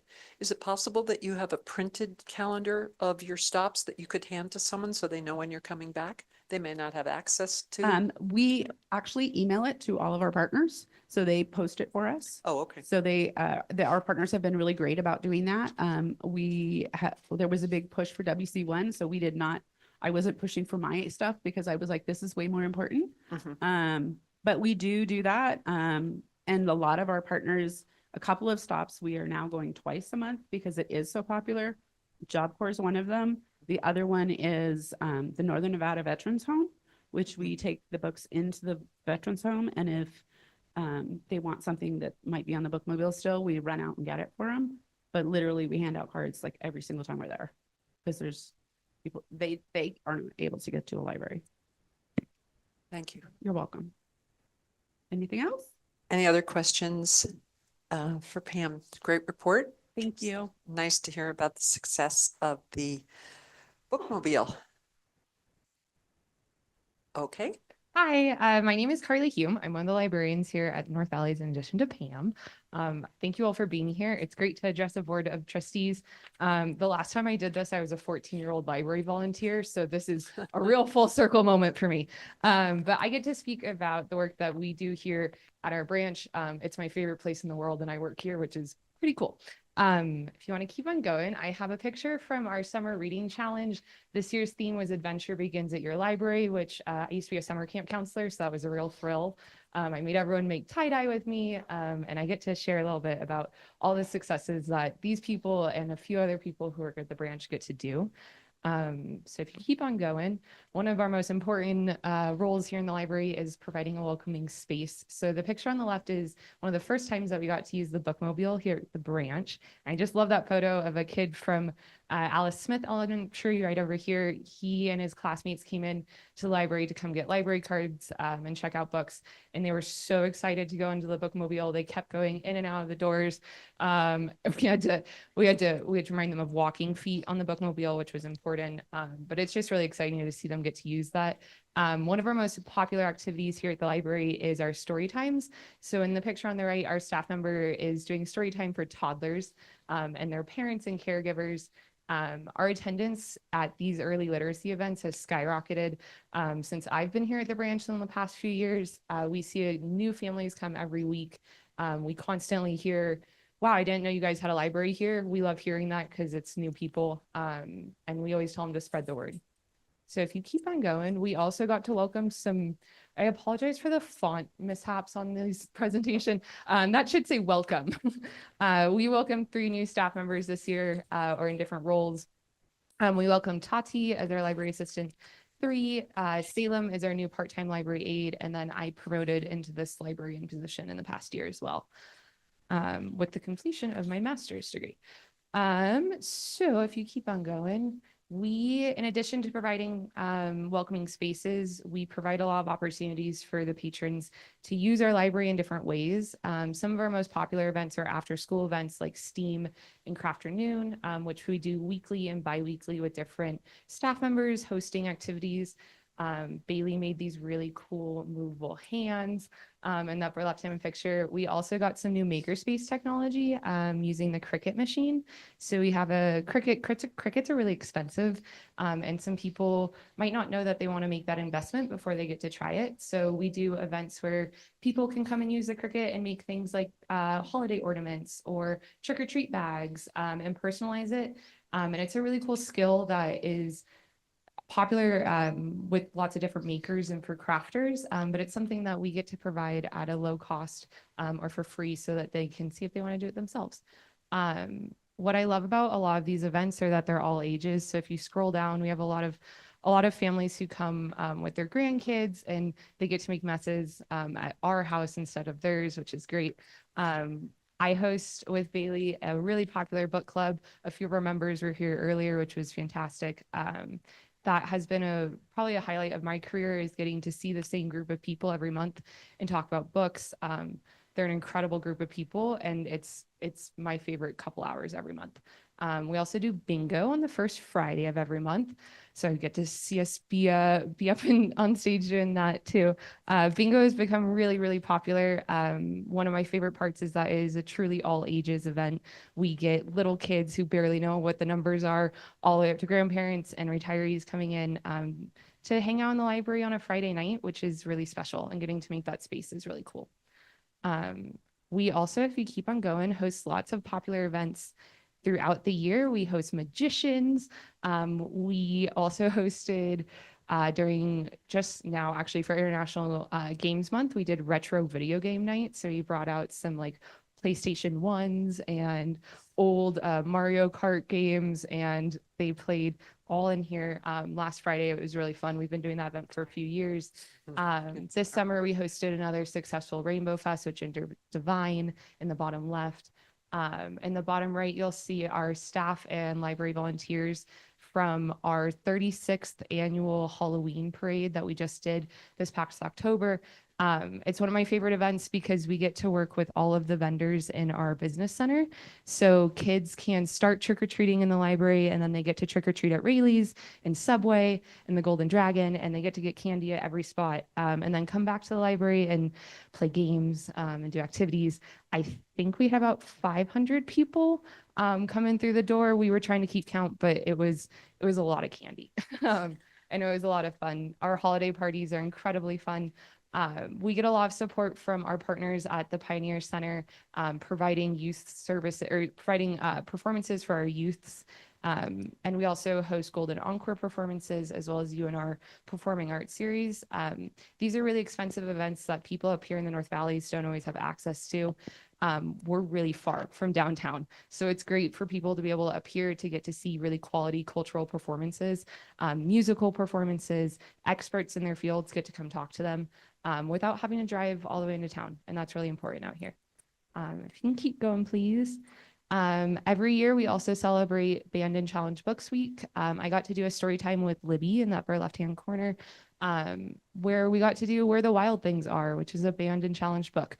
And it was really fun to get to talk with patrons about why these books have been banned and challenged across the nation, not banned or challenged, or not banned in our library system, but we provide access to them so they get to know why.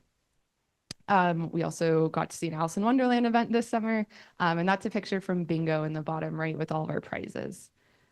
If you keep on going, I spoke on this earlier, but our summer reading challenge this year was Adventure Begins in Your Library. So we had a crocodile or a North American alligator, one of the two. But we hosted lots of fun events. I mentioned tie-dye earlier. This was a really popular event. My favorite thing is getting to see the kids come back in their tie-dye shirts, and they're like, "It's my library shirt," and they're so excited. But that was a really popular activity. We hosted that in our community room, which gives us a bit more space to spread out. Is that an alligator? That is a real life crocodile that was here with the conservation ambassadors, with the wild things. Yeah, they had a capybara and a kangaroo, and we had about 100 kids sitting here, watching it all. So that's really cool. They go around to all the libraries. Those system-wide events are incredibly popular. We just hosted the Spellbinders, which is an international festival of magic. And we crammed a ton of people in here for that before they get to go see the free performance downtown. Yeah. This summer with Adventure Begins in Your Library, we also got to host on the next screen or on next slide, you'll see a picture of the Young Shakespeare Group. That's in association with the Lake Tahoe Shakespeare Festival. They came and did an act from A Midsummer's Night's Dream.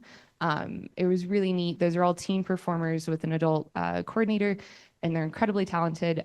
We've hosted them a couple years now, and they're a fantastic group. I also got to deck out the library with the help of Bailey, helping me out do some decorations. It was really fun. That theme of Adventure Begins in Your Library really inspired us to go in lots of different places with our programming and with our story times. It was a really creative summer, which was really fun. On the next slide, I think my big numbers impact isn't quite as impactful, but we read 76,662 minutes here at the branch, which is incredible. Those were logged by 156 total readers, and those 156 total readers earned 1,343 badges for completing activities. And all of those people got to go home with free books, which is provided by our friends of the library. Those book prizes are so important for the kids. They get to choose a book, and the book doesn't have to be returned, which is really cool. So they get to keep it. They log their books on a bingo log. It's a really great motivating factor for those kids to not fall into that summer slide. So one of our initiatives, or one of our main priorities, is to support school. When school is out, we support that with Summer Reading Challenge. One of the other ways that we support schools when they're on school break is by hosting Kids Cafe, which is a partnership with the Nevada Food Bank. And they provide free bagged lunches for anyone under the age of 18 who wants to come and eat lunch in the library. And it fills that nutritional gap of when school's out, which is really cool. Our community impact reaches way out beyond our four walls here. Every year, Santa visits the North Valley's area. He and Mrs. Claus fly in at the Reno Stud Airport, and we get to do an outreach event there every year. Our staff get to hand out books. Santa comes and gives them books. They get to do a picture with Santa, and they get hot chocolate, and they get to do a craft. We regularly have well over 300 people at that event. And our Pause to Read partner dogs are also there, the Pause for Love passenger dogs, who are therapy dogs. They are there to welcome everyone too. So our partners at the Reno Stud Airport are some of our favorite people. Our community impact also includes community outreach and library to go services, which Pam touched on already. And that is a picture of our vending machine up at the Cold Springs Family Center. Yep. Okay. Thanks. At the Cold Springs Family Center. So just like it's like a soda machine. You can go up and swipe your library card and get a book and return books there as well. So we expanded our service a lot in the past year, beyond our four walls. And if you keep on going, one of my favorite things that we get to do is participate in school outreaches. The picture on the left is from the Michael Inskeep Trunk or Treat this past Halloween. We got invited after I did an information session on accelerated reading for the parents there. We made a really great connection with the librarian, the school librarian there, and she invited us to this trunk or treat. I don't think I've said happy Halloween that many times my whole life. It was like 500 people coming through. We had kids come and ask for library cards after we gave them candy, that was cool. We also support our community on the right-hand side, and we have it out right now, is our Warm Things tree. We invite community members to donate items like knit hats and blankets, and hand warmers. And then we invite anyone in the community who is in need to take what they need off of that tree. It's one of the more visible ways that we get to impact people. And it's a really neat thing that we've been doing every year. On the next slide, I've just got a quick summary of other ways that we support the schools in our area, as well as the workforce development in our area.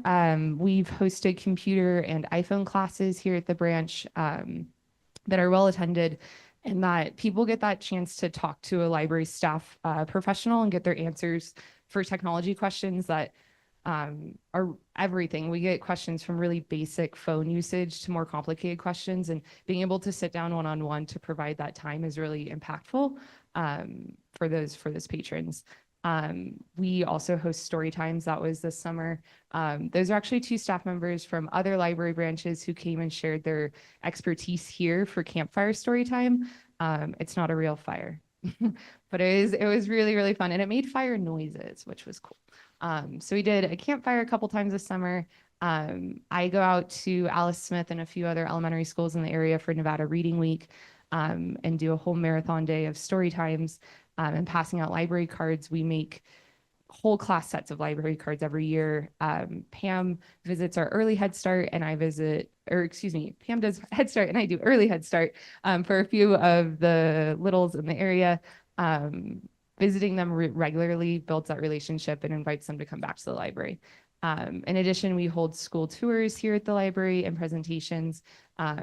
We always love it when parents will ask us, how can the library help us? That's what we're here for, is to share that. So in the bottom right, you can see a picture of a school getting a story time with their visit, and they all got to walk out with library cards that day and check stuff out. We also do story time for our youngest library patrons, who as babies can get library cards if they are born here in Reno, and they can get a baby library card from the day that they're born.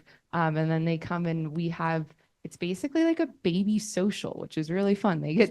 We do story time with them, and then the parents can have time to talk, and the babies just get to hang out. It's a really cool way to provide that social setting for children too. So yeah, that's all the amazing work that I get to do with my team here. So thank you. Thank you so much. And I'd just like to ask Director Scott if since all these great reports about what's going on in libraries always happen at this hour, is there any way the library report can be moved up in the agenda? Yeah, we can move that up. I just know Because you I have think business it's to such a do. shame. We learned so much about what's going on, and it's so many people have left and it's late. And I think this is the best part of our meeting.